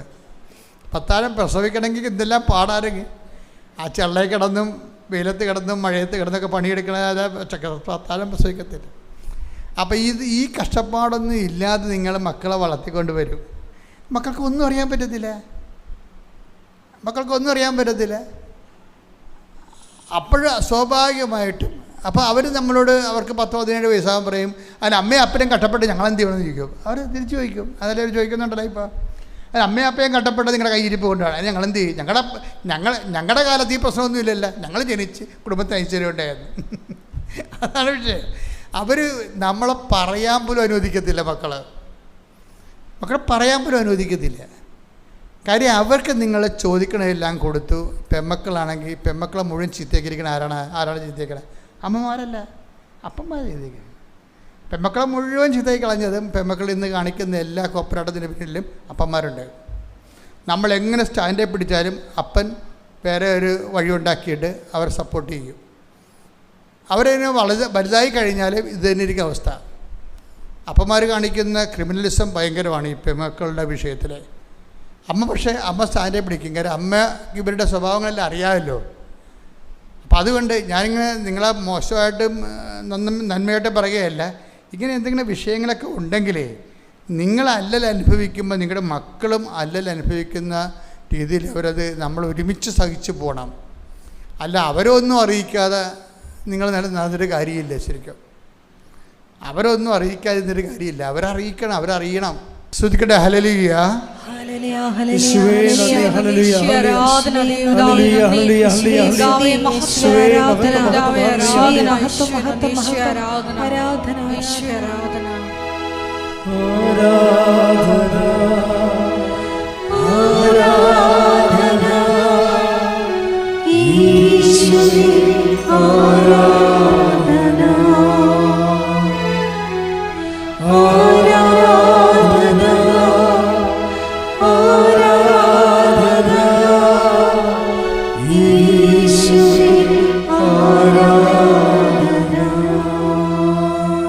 ഞാനെന്തുകൊണ്ടാണ് ഇങ്ങനെ ഒട്ടാത്ത ഒരു നിലപാടെടുക്കണമെന്ന് അറിയാമോ? ദൈവമായിട്ട് നിങ്ങൾ ഒരു റിലേഷനിലായ പിന്നെ അവിടെ ഇവിടെ ഒട്ടിയിട്ട് കാര്യമില്ല. സ്വാഭാവികമായി നിങ്ങളുടെ അപ്പനെന്ന രീതിയിൽ അമ്മയെന്ന രീതിയിൽ നിങ്ങളുടെ ഉത്തരവാദിത്തങ്ങൾ നിർവഹിക്കണം. പക്ഷെ ഒരു പരിധി കഴിഞ്ഞ് ആരെയും ഡിപ്പെൻഡ് ചെയ്യരുത്. ഒരു പരിധി കഴിഞ്ഞ് എന്താ അങ്ങനെ വരണമെന്ന കാരണം വെച്ച് കഴിഞ്ഞാൽ കുറച്ച് കഴിയുമ്പോൾ നമ്മൾക്ക് ജീവിതം എപ്പോഴും ഒരേ രീതിയിൽ പോകത്തില്ല. ചില സമയത്ത് പൊടുന്നനെ ബൈബിൾ അങ്ങനെ ഒരു വാക്കുണ്ട്. Take the word of God. ശ്രദ്ധിക്കട്ടെ. ഹല്ലേലൂയ. ഹല്ലേലൂയ. ഹല്ലേലൂയ. ഹല്ലേലൂയ. യേശുവേ നന്ദി. ഹല്ലേലൂയ. ഹല്ലേലൂയ. യേശുവേ ആരാധന. ആരാധന. ആരാധന. യേശുവേ നന്ദി. മഹത്വം. മഹത്വം. മഹത്വം. ഹല്ലേലൂയ. ആരാധന. ആരാധന. യേശുവേ ആരാധന. മത്തായി 24:29. മത്തായി 24:29. അക്കാലത്തെ പീഡനങ്ങൾക്ക് ശേഷം പൊടുന്നനെ സൂര്യൻ ഇരുണ്ടുപോകും. ചന്ദ്രൻ പ്രകാശം തരികയില്ല. നക്ഷത്രങ്ങൾ ആകാശത്തിൽ നിന്ന് നിപതിക്കും. ആകാശശക്തികൾ ഇളകുകയും ചെയ്യും. ഇതിൻ്റെ വിഷയം എന്ന് വെച്ച് കഴിഞ്ഞാൽ, ഇന്ന് ഞാൻ സ്റ്റുഡിയോയിൽ ഡെയിലി ബ്രെഡ് ചെയ്തുകൊണ്ടിരിക്കുന്ന സമയത്താണ് കർത്താവ് ഈ പൊടുന്നനെ എന്നുള്ള വാക്ക് പറയണത്. അതൊക്കെ മുമ്പ് ഞാൻ പറഞ്ഞ് നിങ്ങൾ കേട്ടിട്ടില്ലല്ലോ. ഞാൻ പറഞ്ഞിട്ടില്ല, എനിക്കറിയത്തില്ല. ലൈഫ് എപ്പോഴും ഒരേ രീതിയിൽ പോകത്തില്ല. നമുക്ക് തോന്നും ഇങ്ങനെ നമ്മളിങ്ങനെ ശാന്തമായി ഇങ്ങനെ പോകും, ഇതിങ്ങനെ മരണം വരെ പോയിക്കൊള്ളും എന്ന് നമുക്ക് തോന്നും. അങ്ങനെയല്ല. പെട്ടെന്ന് ആകസ്മിക ട്വിസ്റ്റിംഗ് ഉണ്ടായിട്ടുണ്ട്. അതാണ് പൊടുന്നനെ എന്ന് പറഞ്ഞത്. പൊടുന്നനെ വാക്ക് അവിടെ ഉപയോഗിക്കേണ്ട കാര്യമില്ല. പക്ഷേ മനുഷ്യൻ്റെ ജീവിതത്തിൽ അത് ഉള്ളത് കാരണമാണ് ഈ പൊടുന്നനെ എന്ന് വാക്ക് വരണത്. നമ്മൾ എപ്പോഴും ഒരു പ്രീസപ്പോസ് ചെയ്യണം. ജീവിതം ഇപ്പം സ്മൂത്താണെങ്കിലും നാളെ അത് സ്മൂത്ത് ആകത്തില്ല. ജീവിതം ഇപ്പം സ്മൂത്താണ്, ഓക്കെ, നാളെ സ്മൂത്താകണമെന്നൊരു നിർബന്ധമില്ല. അപ്പം നാളെ സ്മൂത്താകാത്തത് പൊടുന്നനെ ആയിരിക്കും സംഭവിക്കണത്. പക്ഷെ പൊടുന്നനെ ആണ് സംഭവിക്കുന്നത്. ഇപ്പം നമുക്കൊരു ബമ്പുണ്ട്, ഒരു ഹമ്പുണ്ട് റോഡിലൂടെ പോകുമ്പോൾ. ആരാണ് ബമ്പെ ഇടിച്ച് തെറിച്ച് പോണത്? ആരാണ്?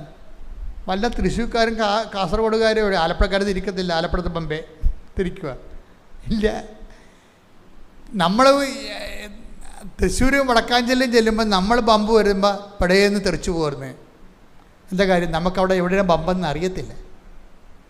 അപ്പോൾ നമ്മൾ സാധാരണ റോഡ് പോലെ ഇങ്ങനെ കിടക്കണ കാരണം ഫ്ലാറ്റായിട്ട് ഓടിച്ചു പോകും.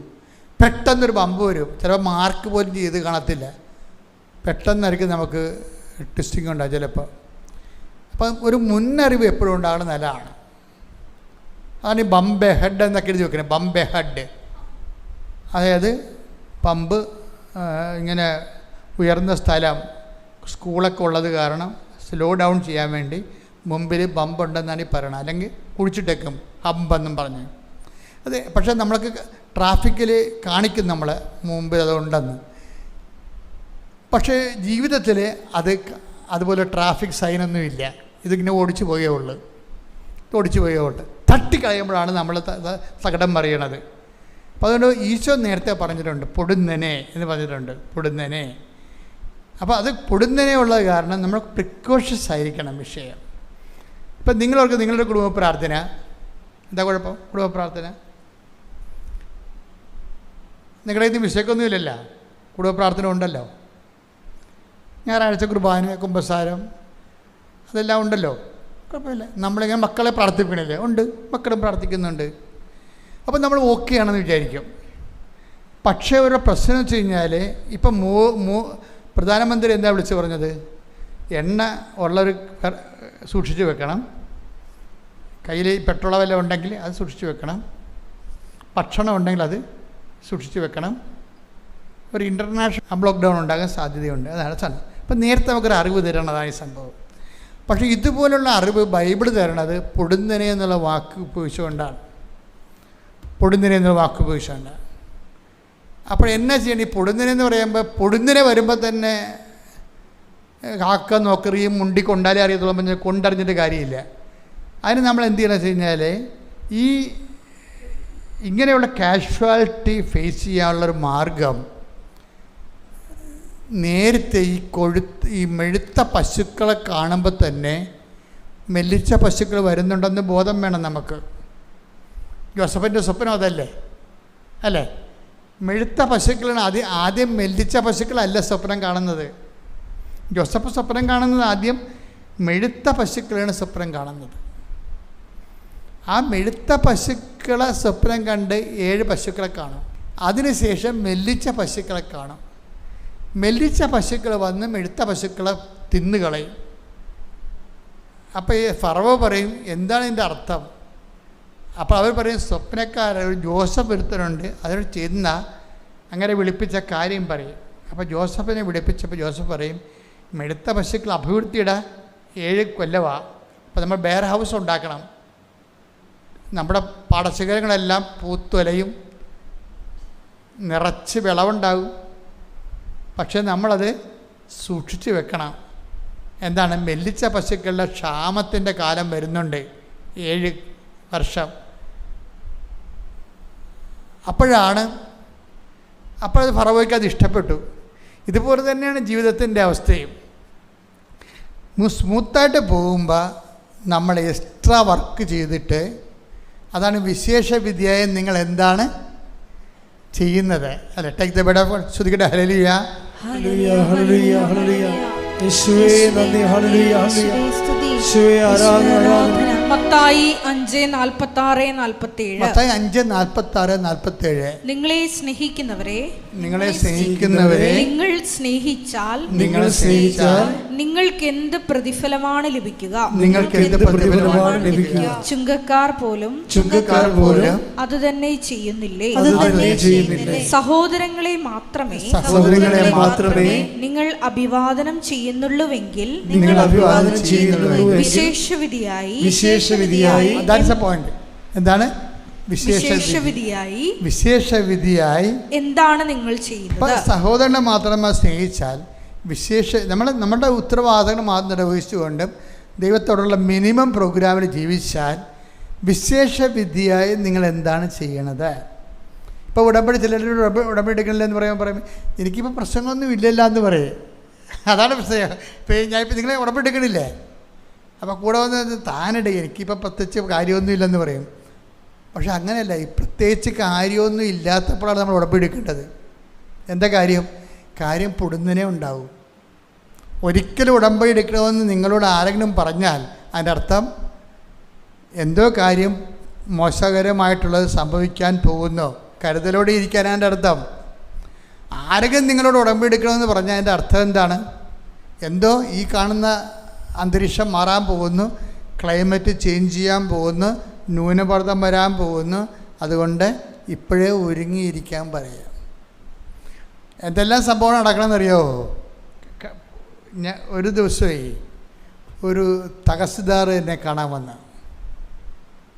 തഹസിൽദാർ. അപ്പോൾ തഹസിൽദാറിൻ്റെ പ്രശ്നം എന്ന് പറയുന്നത് ഇതുപോലെ പൊടുന്നനെ വന്ന പ്രശ്നമാണ്. ഒരു സുപ്രഭാതത്തിൽ തഹസിൽദാർ സസ്പെൻഷനായി. അപ്പോൾ സസ്പെൻഷൻ്റെ പ്രശ്നം എന്ന് വെച്ച് കഴിഞ്ഞാൽ, സസ്പെൻഷൻ കിട്ടാനുള്ള കാരണം അത് നിങ്ങൾ അറിയണമെന്നല്ലാണ്, കൈക്കൂലി വാങ്ങിക്കുന്നില്ലെന്നും ഞാൻ സസ്പെൻഡ് ആയത്. കൈക്കൂലി മേടിക്കണില്ല എന്ന് വെച്ച് കഴിഞ്ഞാൽ ഇയാളുടെ ഒരു രീതി എന്ന് പറയണത്, ഒരു യൂണിയനിലും ഇല്ല കക്ഷി ഒരു യൂണിയനിലും ഇല്ല. യൂണിയനില്ലാതെ ഒരുമാതിരിപ്പെട്ടവർക്ക് ഗവൺമെൻറ്റിൽ വർക്ക് ചെയ്യാൻ പറ്റത്തില്ല. പക്ഷേ ഇയാളെ കുറച്ച് വേറിട്ട ടൈപ്പ്. പുള്ളി പറയണത് യൂണിയൻകാരല്ലല്ലോ എനിക്ക് ശമ്പളം തരണത്, സർക്കാരല്ലേ, അതിന് ഞാൻ മാന്യമായിട്ട് ജോലി ചെയ്യുന്നതുകൊണ്ടാണ് എനിക്ക് ശമ്പളം കിട്ടുന്നത്, പിന്നെ യൂണിയൻ്റെ ആവശ്യം എന്ത്? ആ രീതിയിൽ പുള്ളിക്കാരൻ യൂണിയനിലുമില്ല. പിന്നെ വേറെ ഒരു പ്രസവമൊക്കെ പുള്ളി ചെയ്യും. പുള്ളി ചെയ്യുന്ന പ്രസവം എന്ന് പറയണത് ഈ ബന്ദ്, അതുപോലെ തന്നെ ഹർത്താൽ. ഇപ്പോഴല്ലേ ഈ ബന്ധമൊക്കെ കുറഞ്ഞത്, അന്ന് മുട്ടിന് ഹർത്താലായിരുന്നു ഈ മനുഷ്യൻ എൻ്റെ അടുത്ത് വരുമ്പോൾ. അപ്പോൾ ഇത് യൂണിയൻകാർ ഓരോ ഹർത്താലൊക്കെ ഉണ്ടാക്കുമ്പോൾ ആരെല്ലാം ഓഫീസിൽ വന്നില്ലെങ്കിലും ഇയാൾ കൃത്യമായിട്ട് ഓഫീസിൽ വരും. അവസാനം യൂണിയൻകാർക്ക് ഇങ്ങനൊരു കരടായി. ഇവനിട്ടൊരു പണി കൊടുക്കണമല്ലോ എന്ന് വിചാരിച്ചു. ഒരു സുപ്രഭാതത്തിൽ അവർക്ക് പണി കൊടുക്കാൻ എളുപ്പമാണല്ലോ, കാര്യം വകുപ്പ് മന്ത്രിയും കാര്യങ്ങളെല്ലാം ഇവിടെ കയ്യിൽ തന്നെ ആയിരിക്കും. പെട്ടെന്ന് വിജിലൻസ് വന്ന് അപ്പം തന്നെ ഡോറെല്ലാം ക്ലോസ് ചെയ്ത് എല്ലാത്തിനെയും പുറത്താക്കി. ഇയാളുടെ മേശവിരി എല്ലാം മേശയെടുത്ത് ആക്കുവലെല്ലാം മേടിച്ച് എല്ലാ അക്കൗണ്ട് ബുക്കെല്ലാം എടുത്ത് റിപ്പോർട്ട് ബുക്ക് എടുത്ത് അനുദിന സംഭവങ്ങളെല്ലാം എടുത്ത് നോക്കി എല്ലാ സാധനം എടുത്ത് ഓഡിറ്റ് ചെയ്ത് സ്പോട്ടിൽ കുറേ മിസ്റ്റേക്ക് കണ്ടുപിടിച്ച് അപ്പം തന്നെ സ്പോട്ടിൽ സസ്പെൻഷനായി. വലിയ തെറ്റൊന്നും ചെയ്തിട്ടില്ല. പിന്നെ അവർക്ക് പിന്നെ സസ്പെൻഡ് ചെയ്യാൻ തീരുമാനിക്കണേ പിന്നെ തെറ്റിൻ്റെ പ്രത്യേകിച്ച് ആവശ്യമില്ലല്ലോ, തെറ്റാക്കവരുണ്ടായിക്കൊള്ളൂ. അതാണ് വിഷയം, തെറ്റക്കാരുണ്ടായിക്കൊള്ളൂ. കാരണം ആ ബേസിലല്ലേ ഈ ഇപ്പോൾ വന്നിരിക്കണത്. ഇയാൾ വെള്ളത്തിലായി. ഇയാൾക്ക് ഭയങ്കര സങ്കടം. കാര്യം പുള്ളിക്ക് മിനിമം പ്രാർത്ഥനയൊക്കെ ഉള്ള ആളാണ്. ഇപ്പോൾ കുടുംബ പ്രാർത്ഥനയുണ്ട്. ഇത് 96-ലോ 97-ലോ കേസായത്. അപ്പോൾ ഇയാൾ കുടുംബ പ്രാർത്ഥനയുണ്ട്, വൈഫുണ്ട്, 2 മക്കളുണ്ട്. അവർ പള്ളിയിലൊക്കെ പോവും, ഞായറാഴ്ച പള്ളിയിൽ പോവും. അപ്പോൾ ഒരു നോർമൽ കുടുംബമായി ശരിക്കും പറഞ്ഞാൽ.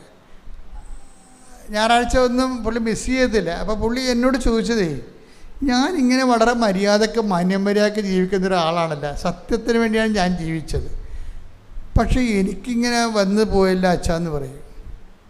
എനിക്കിങ്ങനെ വന്നു. അപ്പോൾ പുള്ളിക്ക് സങ്കടമാണ്. ഞാൻ നിങ്ങളോടൊക്കെ പറയണമെങ്കിലും പുള്ളിക്ക് സങ്കടമാണ്, ധർമ്മരോക്ഷമാണ് ശരിക്കും. ദൈവത്തോടും രോഷമുണ്ട് പുള്ളിക്ക്. ദൈവത്തിനൊപ്പം ജീവിച്ചിട്ട് ദൈവം എന്നെ സംരക്ഷിച്ചില്ല എന്നുള്ള സങ്കടമുള്ളെങ്കിലേക്ക്, ദൈവത്തിനൊപ്പം ജീവിച്ചിട്ടും ദൈവം എന്നെ സംരക്ഷിച്ചില്ലല്ല. എന്നെ കാട്ടാളന്മാർ എല്ലാവരും കൂടി ഒത്തുകൂടിയപ്പോൾ ഞാൻ ഔട്ടായില്ലേ. ഇതെല്ലാം പ്രശ്നം. ഇതിനേക്കാൾ വലിയ പ്രശ്നമുണ്ട്. ഇയാളെ വൈഫിന് ഇയാളെ താല്പര്യമില്ല. എന്ത്? വൈഫിന് ഇഷ്ടമാണ്, അവർ വരുമ്പോൾ ജീവിക്കുന്നുണ്ട്.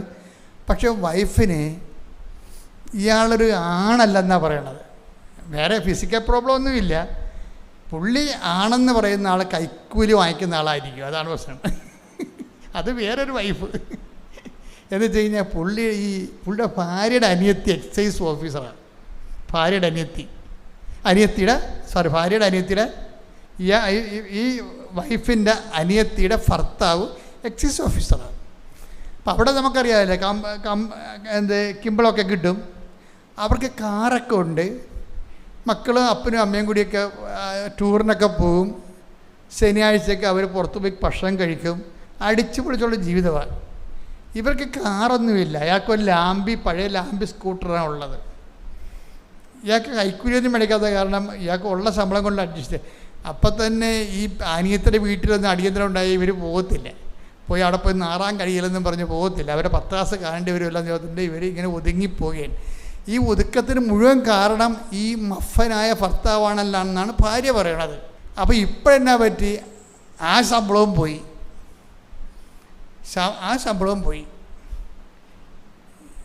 അപ്പോൾ ഇങ്ങനെ വീട്ടിൽ ഒരു വരുവൊക്കെ ഇടായി. അപ്പോൾ പിന്നെ പുള്ളിക്ക് വൈഫിനൊരു അവസരം കിട്ടി.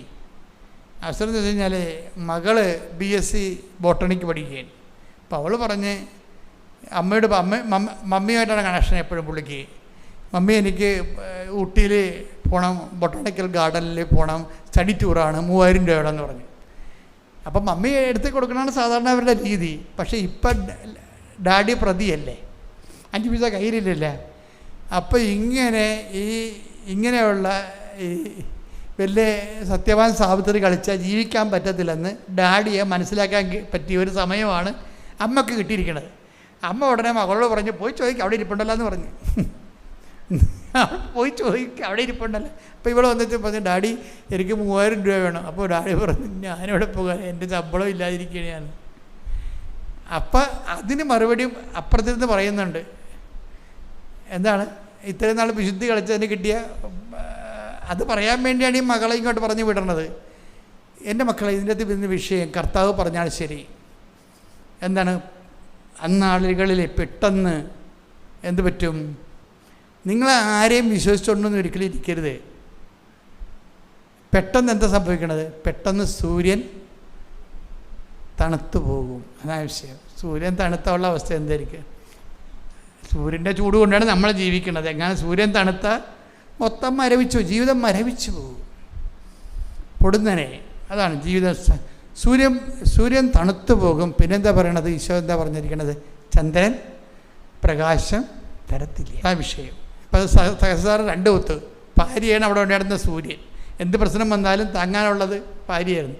അവരിപ്പോൾ സൂര്യനായിട്ട്, പക്ഷെ അവരിങ്ങനെ ഇഷ്യൂ വന്നപ്പോൾ പ്രകാശം തരുന്നില്ല. സൂര്യൻ പ്രകാശം തരുന്നില്ല. പിന്നെന്താണ്?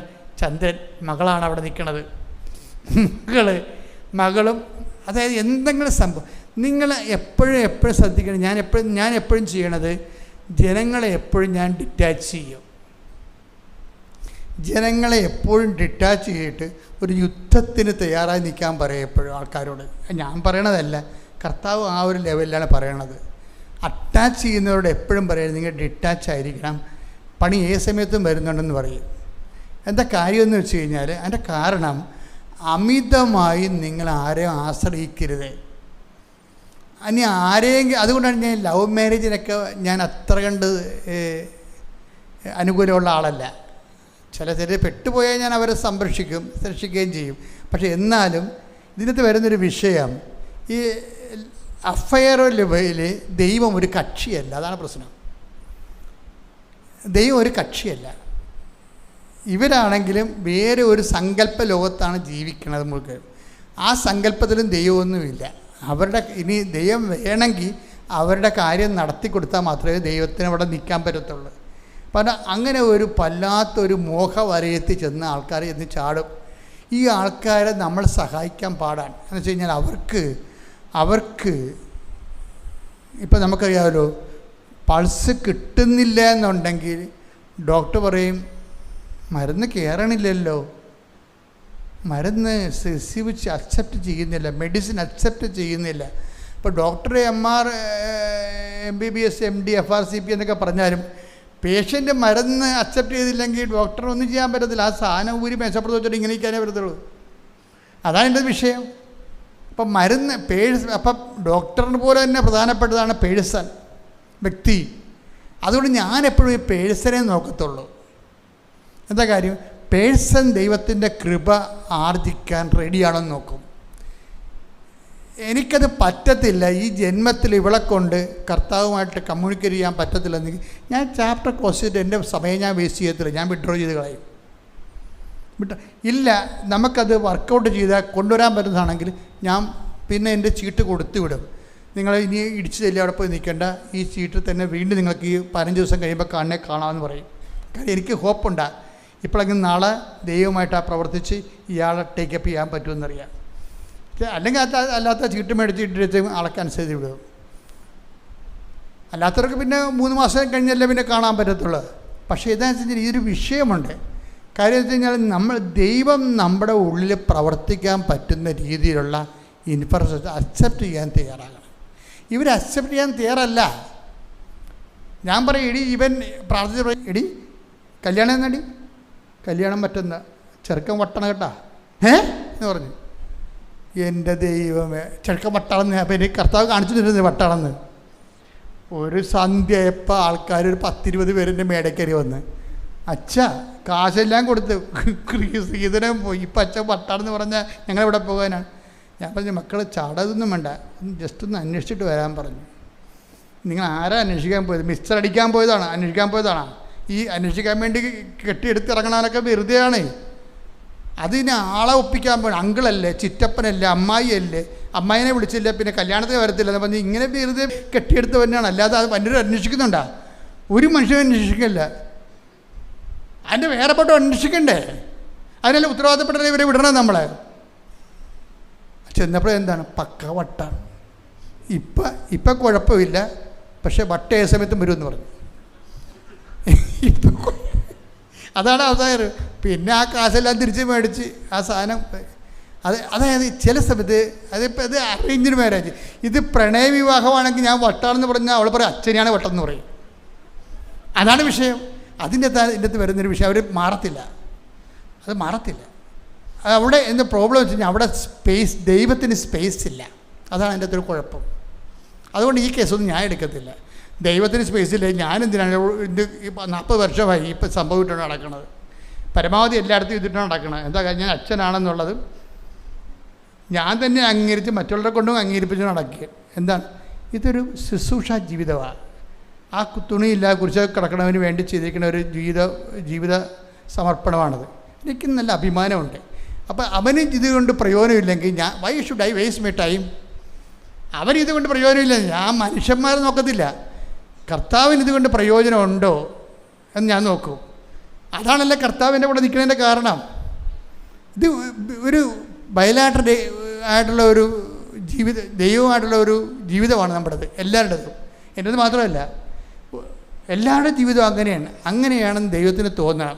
അപ്പം തഹസിൽദാറിൻ്റെ അവസ്ഥ മനസ്സിലായില്ലേ? അപ്പം ഞാൻ പറഞ്ഞ തഹസിൽദാറെ, സാറിന് പണി ചെയ്യും, കർത്താവ് വിശേഷ വിദ്യയായി എന്താണ് ചെയ്യണമെന്നല്ലേ ചോദിച്ചിരിക്കണത്. ഇനിയിപ്പോൾ സമയമുണ്ടല്ല. പണ്ടല്ലേ നിങ്ങൾ 8 മണിക്ക് പോയി ഓഫീസിലിരിക്കുന്ന പാർട്ടിയാണ്. 10 മണിക്കാണ് ഓഫീസെങ്കിൽ 9 മണിക്ക് മനുഷ്യൻ അവിടെ ഉണ്ടാവും. ആ ഉള്ള ചോറും ചോറ്റുപാത്രത്തിലെടുത്ത് ഉള്ള തോരനും എടുത്ത് അവിടെ പോയി ഇരിക്കുകയും വേറെ 5 പൈസ ചായക്ക് പോലും 5 പൈസ ആർക്കും കൊടുക്കത്തില്ല. അല്ല, പുള്ളി കഴിക്കത്തില്ല. പുള്ളി അത്ര ഒതുങ്ങിയ ജീവിതമാണ്. ഇപ്പോൾ എല്ലാം പൊട്ടി പാളിഷായി. ഞാൻ പറഞ്ഞു, ഇനിയൊരു പണി ചെയ്യും, നിങ്ങൾ തന്നെ ധ്യാനത്തിൽ പോയിരിക്കുക. എവിടെയെങ്കിലും ഒരു ധ്യാനം കണ്ടുപിടിച്ച് പോയിരിക്കുക. ഒരാഴ്ച ധ്യാനം കഴിഞ്ഞ് വരാം. ഒരാഴ്ച ധ്യാനം കഴിഞ്ഞ് വന്ന് പിന്നെ പുള്ളി ഒരു പണിയും കണ്ടുപിടിച്ച് എന്താണ്, പിന്നെ പുള്ളി എല്ലാ ശനിയാഴ്ചയും ആ ധ്യാനകേന്ദ്രത്തിലേക്ക് ആൾക്കാരെ കൊണ്ടുപോകാൻ തുടങ്ങി. അന്ന് കൃപാസനമൊന്നും ഇവിടെ ഇല്ല. ഈ സ്ഥലം നമുക്ക് കിട്ടുന്നത് 97-ലാണ്. ഇത് 96-ലോ 95-ലോ വിഷയമാണ്. അപ്പം ഈ മനുഷ്യൻ എക്സ്ട്രാ വർക്ക് ചെയ്യാൻ തുടങ്ങി. എക്സ്ട്രാ വർക്ക് ചെയ്യുമ്പോൾ ഉണ്ടാകുന്ന ഗുണമെന്ന് പറയുന്നത് നമ്മൾ ഈ പ്രാർത്ഥിക്കുന്ന പോലല്ല.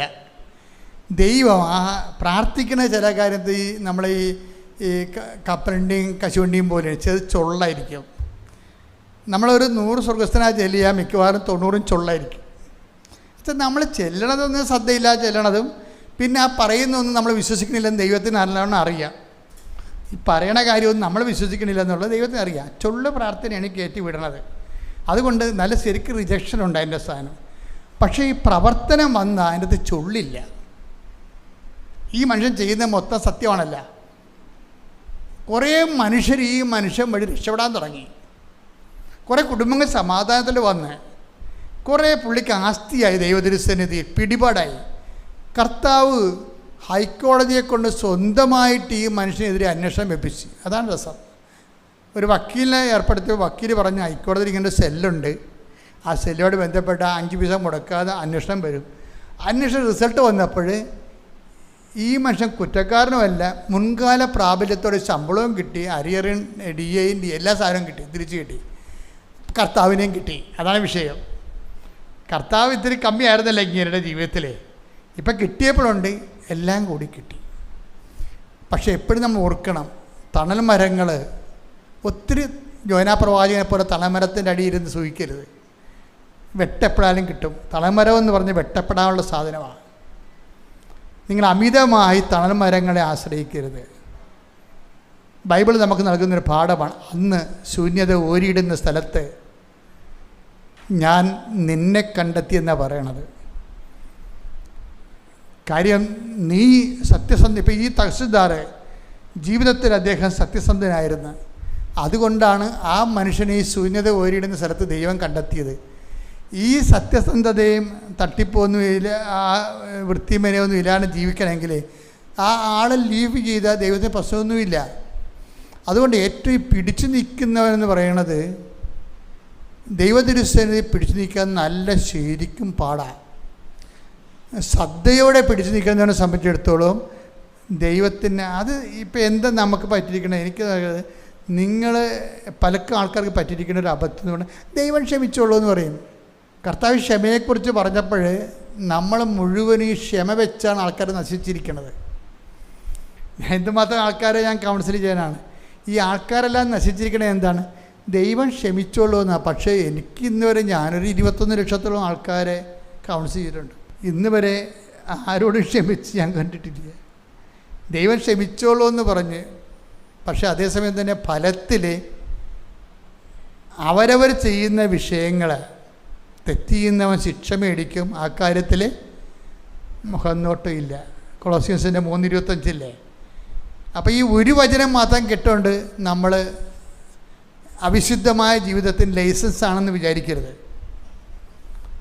ഉടമ്പടി നിങ്ങളെ വിശുദ്ധ ജീവിതത്തിലേക്ക് നയിക്കാൻ വേണ്ടി, അതുവഴി നിങ്ങളുടെ എല്ലാ നിത്യത വരെ നിങ്ങളെ നിലനിർത്താൻ വേണ്ടി ദൈവത്തിൻ്റെ സ്നേഹത്തിൻ്റെ പദ്ധതിയാണ് എഴുന്നേൽക്കുക. പരിശുദ്ധ പരമാ ദിവ്യ കാരുണ്യത്തിന് നേരവും ആരാധനയും സ്തുതിയും പുകഴ്ചയും ഉണ്ടായിരിക്കട്ടെ. പരിശുദ്ധ പരമാ ദിവ്യ കാരുണ്യത്തിന് നേരവും ആരാധനയും സ്തുതിയും പുകഴ്ചയും ഉണ്ടായിരിക്കട്ടെ. പരിശുദ്ധ പരമാ ദിവ്യ കാരുണ്യത്തിന് നേരവും ആരാധനയും സ്തുതിയും പുകഴ്ചയും ഉണ്ടായിരിക്കട്ടെ.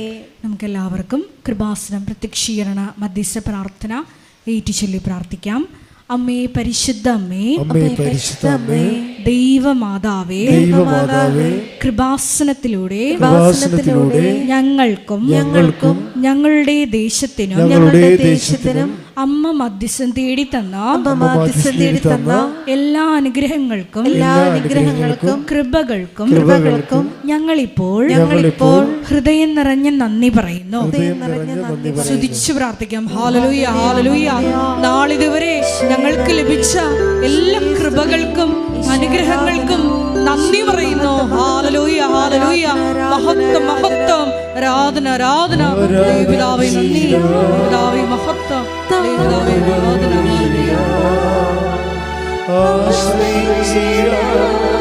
ദിവ്യകാരുണ്യത്തെ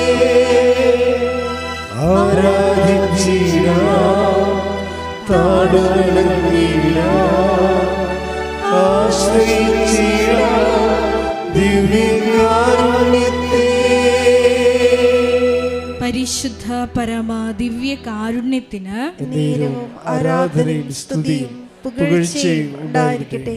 പരിശുദ്ധ പരമാ ദിവ്യ കാരുണ്യത്തിന് നേരവും ആരാധനയും സ്തുതിയും പുകഴ്ചയും ഉണ്ടായിരിക്കട്ടെ. പരിശുദ്ധ പരമാ ദിവ്യ കാരുണ്യത്തിന് നേരവും ആരാധനയും സ്തുതിയും പുകഴ്ചയും ഉണ്ടായിരിക്കട്ടെ. അമ്മേ പരിശുദ്ധ അമ്മേ, അമ്മേ പരിശുദ്ധ അമ്മേ, ദൈവമാതാവേ, ദൈവമാതാവേ, 2004 ഡിസംബർ 7-ാം തീയതി 2004 ഡിസംബർ 7-ാം തീയതി ഉച്ചകഴിഞ്ഞ് 2:30 ഉച്ചകഴിഞ്ഞ് 2:30 കൃപാസനത്തിൽ സംഭവിച്ച അമ്മയുടെ പ്രത്യക്ഷപ്പെടലിനെ കുറിച്ച് തിരുസഭയ്ക്ക് സമർപ്പിച്ചിരിക്കുന്ന പഠനരേഖകളുടെ മേൽ വസ്തുനിഷ്ഠവും ദൈവശാസ്ത്ര വിധി പ്രകാരമുള്ളതുമായ അന്വേഷണ പഠനങ്ങൾ നടത്തി ആ പ്രത്യക്ഷപ്പെടലിലൂടെ പ്രകടമായ ദൈവമാതാവിന്റെ പ്രത്യേക കരുതലും സംരക്ഷണവും വെളിപ്പെടുത്തുന്ന പീഡിതരുടെ ആശ്വാസവും പ്രവാചകന്മാരുടെ രാജ്ഞിയും വാഗ്ദാനത്തിന്റെ പേടകവും പ്രപഞ്ച പ്രകൃതിയുടെ മാതാവുമായ പരിശുദ്ധമ്മയുടെ ഭക്തി തിരുസഭയിൽ കൂടുതൽ പ്രചരിച്ച് ജീവിതത്തിന്റെ ദുരിത ദുരന്ത അവസ്ഥകളിൽ അകപ്പെട്ട് കഴിയുന്ന അനേകായിരം മക്കൾക്ക് അനേകായിരം മക്കൾക്ക് ദൈവത്തിന്റെ സാന്നിധ്യവും സന്ധിപ്പും കൂടുതൽ അനുഭവിക്കുക വഴി ആത്മീയ വിശുദ്ധിയും ദൈവശക്തിയും കൈവരിക്കുവാൻ ഞങ്ങളുടെ കുടുംബങ്ങളെ ഇടയാക്കണമേ. സ്തുതിച്ചു പ്രാർത്ഥിക്കാം. Hallelujah, hallelujah, hallelujah. ദിവ്യകാരുണ്യനാഥ, മരിയൻ ഉടമ്പടിയെടുത്ത് പ്രാർത്ഥിക്കുന്ന ഞങ്ങളുടെ കുടുംബങ്ങളെ വിശുദ്ധീകരിക്കണമേ എന്ന് പ്രാർത്ഥിക്കുന്നു, ശക്തീകരിക്കണമേ എന്ന് പ്രാർത്ഥിക്കുന്നു, ആത്മാവാൽ വഴി നടത്തണമേ എന്ന് പ്രാർത്ഥിക്കുന്നു, വലിയ വലിയ സാക്ഷികളാക്കി ഉയർത്തണമേ എന്ന് പ്രാർത്ഥിക്കുന്നു. Hallelujah, hallelujah. ദൈവപിതാവേ നന്ദി, ദൈവപിതാവേ മഹത്വം, ദൈവപിതാവേ ആരാധന.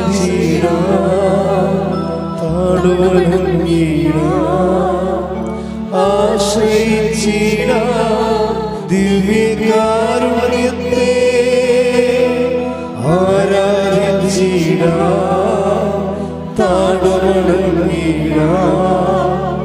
ആശ്രയിച്ചിടാം ദിവ്യകാരുണ്യത്തെ. പരിശുദ്ധ പരമ ദിവ്യകാരുണ്യത്തിന് ആരാധനയും സ്തുതിയും പുകഴ്ചയും ഉണ്ടായിരിക്കട്ടെ. പരിശുദ്ധ പരമ ദിവ്യകാരുണ്യത്തിന് ആരാധനയും സ്തുതിയും പുകഴ്ചയും ഉണ്ടായിരിക്കട്ടെ. പരിശുദ്ധ പരമ ദിവ്യകാരുണ്യത്തിന് ആരാധനയും സ്തുതിയും പുകഴ്ചയും ഉണ്ടായിരിക്കട്ടെ. അമ്മേ പരിശുദ്ധ അമ്മേ, അമ്മേ പരിശുദ്ധ അമ്മേ, ഭൂസ്വർലോകങ്ങളുടെ രാജ്ഞിയായ അങ്ങേയ്ക്ക് ഭൗമ സംരക്ഷണത്തിനായി പ്രപഞ്ച പ്രകൃതിയെ തന്നെ തിരുസഭ പ്രതിഷ്ഠിക്കുവാൻ ഈ പ്രത്യക്ഷീകരണം വഴി ഇടയാക്കണമേ. പരിശുദ്ധ അമ്മേ, ജപമാല മാതാവേ, സകല കൃപാസനം പ്രാർത്ഥനകളോടും ചേർത്ത് ഞങ്ങളിപ്പോൾ പ്രാർത്ഥിക്കുന്ന ഈ സമൂഹത്തിന്റെ പ്രത്യേക നിയോഗങ്ങളും മൗനമായിട്ട് നമ്മുടെ വ്യക്തിപരമായ പ്രാർത്ഥനാ വിഷയങ്ങളും സമാനമായിട്ടുള്ള ജീവിത ദുരിതങ്ങളിലൂടെ കടന്നു പോകുന്ന മക്കളെയും കൃപാസനത്തിൽ ജീവനോടെ പ്രത്യക്ഷയായ ദൈവമാതാവിൻ്റെ മധ്യസ്ഥയിൽ ദിവ്യകാരുണ്യ സന്നിധിയിൽ സമർപ്പിച്ച് നമുക്കൊരു നിമിഷം പ്രാർത്ഥിക്കാം.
അമ്മയുടെ പ്രത്യക്ഷീകരണത്തിന്റെ ഈ അനുഗ്രഹവേളയിൽ ഞങ്ങൾക്ക് സാധിച്ചു തരുവാൻ കനിയണമേ. ആമേൻ. സ്തുതിച്ചു പ്രാർത്ഥിക്കാം. Hallelujah, hallelujah, hallelujah, hallelujah. ഒരിക്കൽ കൂടി നാളിതുവരെ കൃപാസനത്തിൽ വന്ന് മരിയൻ ഉടമ്പടിയെടുത്ത് പ്രാർത്ഥിച്ചു പോയിട്ടുള്ള മുഴുവൻ മക്കളെയും, ഓൺലൈനായി ഉടമ്പടിയെടുത്ത് പ്രാർത്ഥിക്കുന്ന മക്കളെയും, ലൈറ്റ് ക്യാൻഡിൽ പ്രയർ വഴിയായിട്ടും അവർ ഡെയിലി ബ്രെഡ് പ്രാർത്ഥനയിലൂടെയും എല്ലാം തങ്ങളുടെ നിയോഗങ്ങൾ സമർപ്പിക്കുന്ന ഓരോ മക്കളുടെയും വ്യക്തിപരമായ ആവശ്യങ്ങളെ ഞങ്ങൾ ഈ അൾത്താരയിൽ സമർപ്പിച്ച് പ്രാർത്ഥിക്കുന്നു. ഏറെ പ്രത്യേകമായിട്ട് ജീവിത ദുരിതങ്ങളിലൂടെ കടന്നു പോകുന്ന മക്കളുടെ പ്രത്യേകമായ നിയോഗങ്ങളെ ഈ അൾത്താരയിൽ സമർപ്പിച്ച് പ്രാർത്ഥിക്കുന്നു. ഗുരുതരമായിട്ടുള്ള രോഗാവസ്ഥകളിലൂടെ കടന്നു പോകുന്ന മക്കളെ ഈ അൾത്താരയിൽ സമർപ്പിച്ച് പ്രാർത്ഥിക്കുന്നു. കടഭാരത്താൽ വലയുന്നവരെയും, ജോലി ഇല്ലാതെ വിഷമിക്കുന്നവരെയും, വിവാഹബന്ധം പിരിഞ്ഞു നിൽക്കുന്നവരെയും, മക്കളില്ലാതെ വിഷമിക്കുന്ന ദമ്പതികളെയും കുഞ്ഞു മക്കളെയും പ്രത്യേകമായിട്ട് സമർപ്പിച്ച് പ്രാർത്ഥിക്കുന്നു. ഇതിന്റെ ശക്തി എല്ലാ മേഖലകളിലും ഈ ആരാധനയുടെ യോഗ്യതയാൽ പ്രകടമാക്കണമേ എന്ന് പ്രാർത്ഥിക്കുന്നു. കൃപാസനത്തിൽ നടന്ന പരിശുദ്ധ അമ്മയുടെ പ്രത്യക്ഷീകരണ സ്ഥിരീകരണത്തിനായി മക്കളുടെ നിയോഗങ്ങളെ ഏറ്റെടുക്കണമേ എന്ന് പ്രാർത്ഥിക്കുന്നു. Hallelujah, hallelujah, hallelujah. മഹത്വം, മഹത്വം, ആരാധന, ആരാധന. Hallelujah, hallelujah, hallelujah. നമുക്ക് എല്ലാവർക്കും എഴുന്നേറ്റ് നിന്നുകൊണ്ട് കരങ്ങളടിച്ചുകൊണ്ട് ദൈവസ്നേഹത്തോടെ സന്തോഷത്തോടെ ദൈവത്തെ മഹത്വപ്പെടുത്തി ഗായക സംഘത്തോട് ചേർന്നുകൊണ്ട് പാടി പ്രാർത്ഥിക്കും.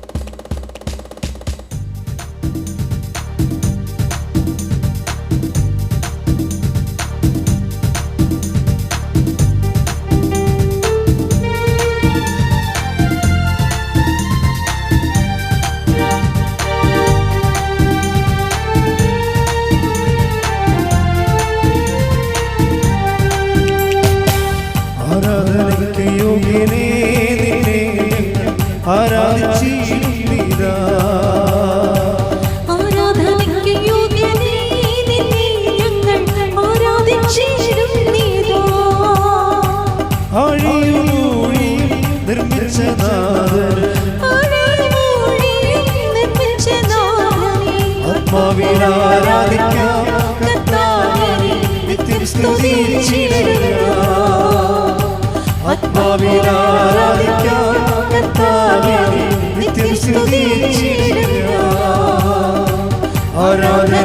യോഗ്യനേ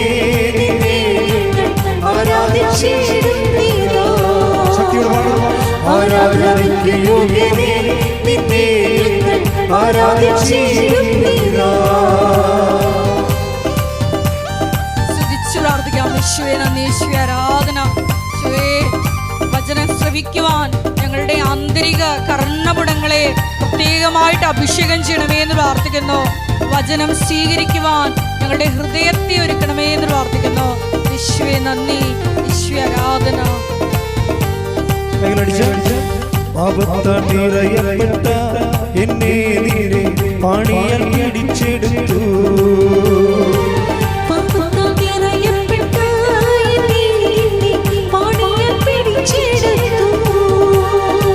പാപത്താൽ നിറയപ്പെട്ട എന്നെ നീരെ പാണിയാൽ പിടിച്ചെടുത്തു. പാവാനീണം തന്നു പാപത്തിൽ കരപോക്കി, പാവാനീണം തന്നു പാപത്തിൽ കരപോക്കി. രക്ഷിച്ചതാ നിന്നെ ഞാൻ എന്നാളും ആത്മാവിനാരാധന. രക്ഷിച്ചതാ നിന്നെ ഞാൻ എന്നാളും ആത്മാവിനാരാധന. കരങ്ങൾ ഉയർത്തിച്ച് ആരാധനയ്ക്ക് യോഗ്യനേ നിന്നെ ആരാധിച്ചിടുന്നീരാ. ആരാധനയ്ക്ക് യോഗ്യനേ നിന്നെ ആരാധിച്ചിടുന്നീരാ. സ്തുതിച്ചു പ്രാർത്ഥിക്കാം. യേശുവേ നന്ദി, യേശുവേ ആരാധന. പിതാവേ നന്ദി, പിതാവേ മഹത്വം, പിതാവേ ആരാധന. വാസ്തവത്തിൽ എല്ലാ ശുശ്രൂഷകളെയും ശുശ്രൂഷ ചെയ്യുന്നവരെയും ദൈവമായിട്ട് സമർപ്പിച്ച് പ്രാർത്ഥിക്കുന്നു. നടന്നുകൊണ്ടിരിക്കുന്ന എല്ലാ നിർമ്മാണ പ്രവർത്തനങ്ങളെ പ്രത്യേകമായി സമർപ്പിച്ച് പ്രാർത്ഥിക്കുന്നു. അഭിഷേകമുള്ള ആലയത്തിൽ വെളിപ്പെടുത്തണമേ എന്ന് പ്രാർത്ഥിക്കുന്നു. രോഗസൗഖ്യ പ്രാർത്ഥനയിലേക്ക് പ്രവേശിക്കുകയാണ്. ശാന്തമായി സൗമ്യമായി കൈകൾ കൂപ്പിക്കൊണ്ട് അർത്താറയിൽ എഴുന്നള്ളിരിക്കുന്ന ഈശോയുടെ മുഖത്തേക്ക് നോക്കുക. കർത്താവേ, അങ്ങയുടെ മക്കൾ അവസാനത്തെ ആശ്രയം പോലെ അങ്ങയുടെ തിരുസന്നിധിയിലെ ദൃഷ്ടികൾ ഉറപ്പിച്ച് പ്രാർത്ഥിക്കുന്നു. ദാസൻ യജമാൻ്റെ കൈകളിലേക്ക് എന്ന പോലെ, ദാസി സ്വാമിനിയുടെ കൈകളിലേക്ക് എന്ന പോലെ കർത്താവേ, ഞങ്ങളുടെ കൈകൾ നിന്നെ നോക്കിക്കൊണ്ടിരിക്കും. ഞങ്ങളുടെ മേൽ കരുണ തോന്നുവോളൂ. കർത്താവിനെ നോക്കുന്നവർ പ്രകാശിതരാകും എന്നുള്ള വചനം ഈ നിമിഷം ഞങ്ങൾ അനുസ്മരിക്കുന്നു.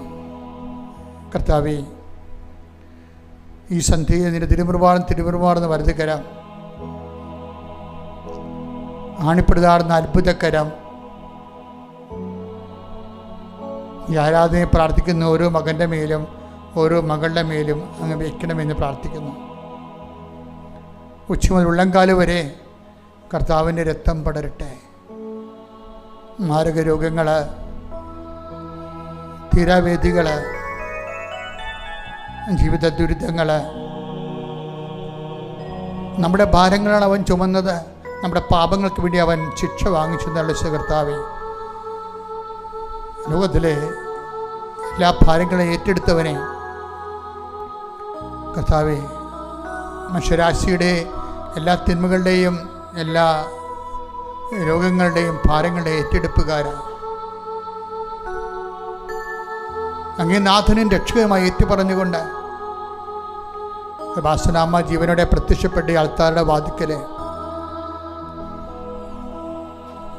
നടക്കുന്ന ഈ ആരാധനയുടെ കൈകൾ ഈ ലോകത്തിൻ്റെ എല്ലാ ഭാഗങ്ങളും, എല്ലാ ഭൂഖണ്ഡങ്ങളും, എല്ലാ രാജ്യങ്ങളിലും രാത്രിയും പകലും പ്രാർത്ഥിക്കുന്ന ഓരോ മകൻ്റെ മേലും മകളുടെ മേലും അവരുടെ ജീവിത ആവശ്യങ്ങളുടെ മേലും കർത്താവിൻ്റെ കൃപ ചൊരിയട്ടെ. സ്തുതിക്കട്ടെ. ഹല്ലേലൂയ. യേശുവേ നന്ദി, യേശുവേ ആരാധന, പിതാവേ നന്ദി, പിതാവേ മഹത്വം, പിതാവേ ആരാധന. എല്ലാ ജീവിത ദുരിതങ്ങളുടെയും മേലും ദൈവിക ഇടപെടലുണ്ടായി എത്രയും വേഗം എല്ലാ മക്കളെയും സാക്ഷികളാക്കി തീർക്കണമേ. യേശുവേ നന്ദി, യേശുവേ ആരാധന, പിതാവേ നന്ദി, പിതാവേ മഹത്വം. തിരിച്ചോരയാലെന്നെ സുഖമാക്കണേ ഈശോ, തിരുമുറിവിൽ നിന്നൊഴുകും തിരിച്ചോരയാലെന്നെ സുഖമാക്കണേ ഈശോ. കർത്താവേ, മനസ്സിൽ സങ്കടം കുവിഞ്ഞു കൂടുന്നവരെ, ആരും സഹായിക്കാനില്ലല്ലോ, ഒരു രക്ഷപ്പെടാനുള്ളൊരു ചിന്ത പോലും എൻ്റെ മനസ്സിൽ വരണില്ലല്ലോ എന്ന് ഓർത്ത് വിഷമിക്കുന്നവർക്കെല്ലാം ഈ രാത്രിയിൽ അവർ രക്ഷപ്പെടാനുള്ള മാർഗങ്ങൾ കാണിച്ചു കൊടുക്കണമെന്ന് പ്രാർത്ഥിക്കുന്നു. എത്രയോ വ്യക്തികൾക്ക് പരിശുദ്ധമ്മ നേരിട്ട് പ്രത്യക്ഷപ്പെട്ടിരിക്കുന്നു. കർത്താവെ, പ്രത്യക്ഷപ്പെടാതെയോ അല്ലാതെയോ അങ്ങനെ ആശ്രയിച്ച് ജീവിക്കുന്ന മക്കളുടെ മേൽ അങ്ങയുടെ ഔദാര്യവും കൃപയും ചൊരിയണമെന്ന് പ്രാർത്ഥിക്കുന്നു.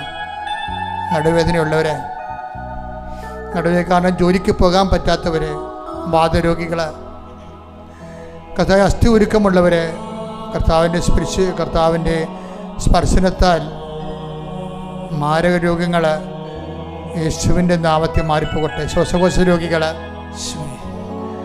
സ്പൈനൽ കോഡിൻ്റെ അസുഖമുള്ളവരെ, സ്പോണ്ടിലോസിസ് അസുഖമുള്ളവരെ, കർത്താവ് ബ്രെയിനിലെ കുരുക്കളും മുഴകളും ഉള്ളവർ, ഉദരരോഗികൾ, ഹൃദയരോഗികൾ, കർത്താവിൻ്റെ നാമത്തിൽ തിരുമുറുപാടുന്ന വലത് കർത്താവ് സ്പർശിക്കപ്പെടട്ടെ എന്ന് പ്രാർത്ഥിക്കുന്നു. ചിരങ്ങ് രോഗികൾ, ത്വക്ക് രോഗികൾ, കർത്താവിൻ്റെ വിശുദ്ധമായ രക്തത്തെ കഴുകപ്പെടുത്തി പ്രാർത്ഥിക്കുന്നു. എൻ്റെ കർത്താവിൻ്റെ ഉന്നതമായ നാമത്തിൽ സഭയുടെ അധികാരത്തെക്കുറിച്ചിൻ്റെ അടയാളം ദൈവശക്തിയാൽ മാറിയ രോഗങ്ങൾ ഈശോ നാമത്തിൽ മാറിപ്പോകട്ടെ. സ്തുതിക്കട്ടെ. ഹല്ലേലൂയ.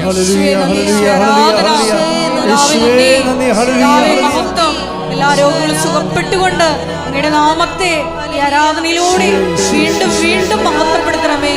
യേശുവേ നന്ദി. തിരുമുറിവിൽ നിന്നൊഴുകും തിരിച്ചോരയാലെന്നെ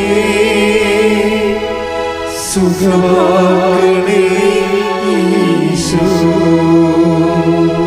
തിരുമുറിവിൽ നിന്നൊഴുകും തിരിച്ചോരയാലെന്നെ സുഖമാക്കണേ ഈശോ. എൻ്റെ മക്കളെ, നിങ്ങളെ വേദനിക്കുന്ന വിഷയം, നിങ്ങളെ വേദനിപ്പിക്കുന്ന വ്യക്തികൾ, വേദനിക്കുന്ന കാര്യങ്ങൾ, അത് രേഖകളാകാം, അല്ലെങ്കിൽ വേറെ ഏതെങ്കിലും നടപടിക്രമങ്ങളാകാം, അല്ലെങ്കിൽ കേസുകളാകാം, അല്ലെങ്കിൽ ജോലി സാധ്യതയാകാം, അല്ലെങ്കിൽ പഠനങ്ങളാകാം, പരീക്ഷയാകാം, പരീക്ഷ മാർക്ക് കുറഞ്ഞതാകാം, അല്ലെങ്കിൽ മറ്റു തരത്തിലുള്ള രേഖകളുടെ തടസ്സങ്ങളാകാം. എല്ലാം ഓർത്തുകൊണ്ട് പ്രാർത്ഥിക്കട്ടെ. കർത്താവേ, അങ്ങയുടെ മക്കളിപ്പോഴ് അങ്ങയുടെ തിരുസനെ കണ്ണുനീരോടെ പ്രാർത്ഥിക്കുന്നു. ഈശോ, നിൻ്റെ വിശുദ്ധ പൗരോഹിത്യത്തെ നീ മഹത്വപ്പെടുത്തണമേ. കർത്താവെ, സഭയിലുള്ള സാന്നിധ്യം പ്രകടമാക്കണമേ. അനേകം മക്കൾ ഇപ്പോഴും കർത്താവെ നിന്നെ ആശ്രയിച്ചു അമ്മ മാതാവിൻ്റെ മധ്യസ്ഥതയിൽ കണ്ണുനീരോടെ പ്രാർത്ഥിക്കുകയാണ് കർത്താവെ. വീടില്ലാത്തവർ, വഴിയില്ലാത്തവർ, സാമ്പത്തിക ബാധ്യതകളെ കുരുങ്ങുന്നവർ, മക്കൾ ഓർത്ത് വേദനിക്കുന്നവർ, കർത്താവ് വിവിധങ്ങളായ ജീവിത മാർഗമില്ലാത്തവർ, ജീവിതമാർഗം മുടങ്ങിയവർ, വരുമാന മാർഗമില്ലാത്തവർ, വരുമാന മാർഗം മുടങ്ങിയവർ, യേശുക്രിസ്തു ഉന്നതമായ നാമത്തിൽ എല്ലാ ജീവിത തടസ്സങ്ങളും യേശുവിൻ്റെ നാമത്തെ മാറിപ്പോകട്ടെ. ശ്രുതികട്ടെ. ഹല്ലേലൂയ.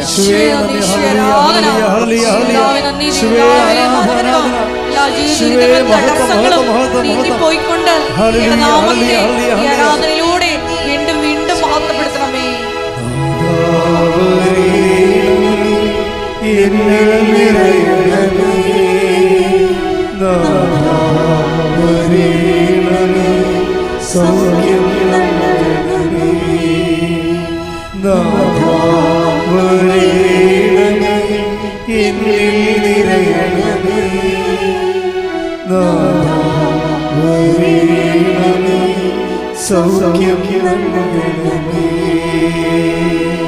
മുട്ടലിക്ക് മക്കളെ, വ്യക്തിപരമായ ആവശ്യങ്ങൾക്ക് വേണ്ടി മൗനമായി പ്രാർത്ഥിക്കുക.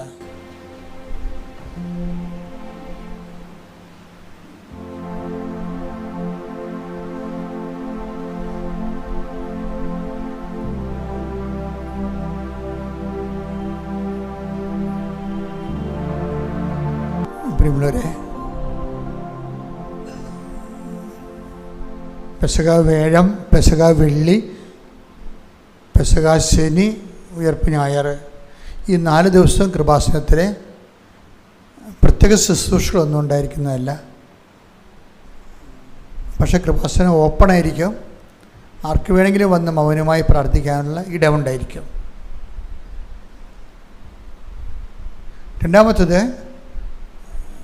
മെയ് മാസം അടുത്ത് വരികയാണ്. മാതാവിൻ്റെ വണക്കം കൃപാസനത്തിലെ ദൈവാനുഗ്രഹം ഉണ്ടാക്കുന്ന 2 മാസങ്ങളാണെന്ന്. ഏറ്റവും വലിയ ദൈവാനുഗ്രഹം ഉണ്ടാകുന്നത് 2 മാസങ്ങളാണ്, ഒക്ടോബറും മെയ്യും. നിങ്ങളുടെ ജീവിതത്തിലും അങ്ങനെയാണ്. ആ അമ്മയെ ആശ്രയം ജീവിക്കുന്നവർക്ക് മെയ് മാസത്തിൽ എല്ലാ ദിവസവും വണക്കം ഉണ്ടാകും. ഓരോരുത്തരുടെ ഉടമ്പടി വെച്ച വിഷയങ്ങളെല്ലാം സ്വാംശീകരിച്ചും ക്രമീകരിച്ചും മാതാവിൻ്റെ തിരുസേന വണക്കമായി സമർപ്പിച്ചിട്ട് ഓരോ വീടിൻ്റെ പേരിലും വണക്കമെടുത്ത് ആൾക്കാർ പ്രാർത്ഥിക്കുകയാണ്. വണക്കത്തിൻ്റെ ഡീറ്റെയിൽസ് അറിയാൻ ഓഫീസുമായി ബന്ധപ്പെടുക. ഏപ്രിൽ 30-ാം തീയതി വണക്കം ആരംഭിക്കും. ആസ്തപ്പാട് മെയ് 31-ാം തീയതി സമാപിക്കും. സമാപന ആശീർവാദം സ്വീകരിക്കുക. ശിരസ് നമിച്ച് നമുക്ക് ദിവ്യകാരുണ്യനാഥന്റെ ആശീർവാദം സ്വീകരിക്കാം.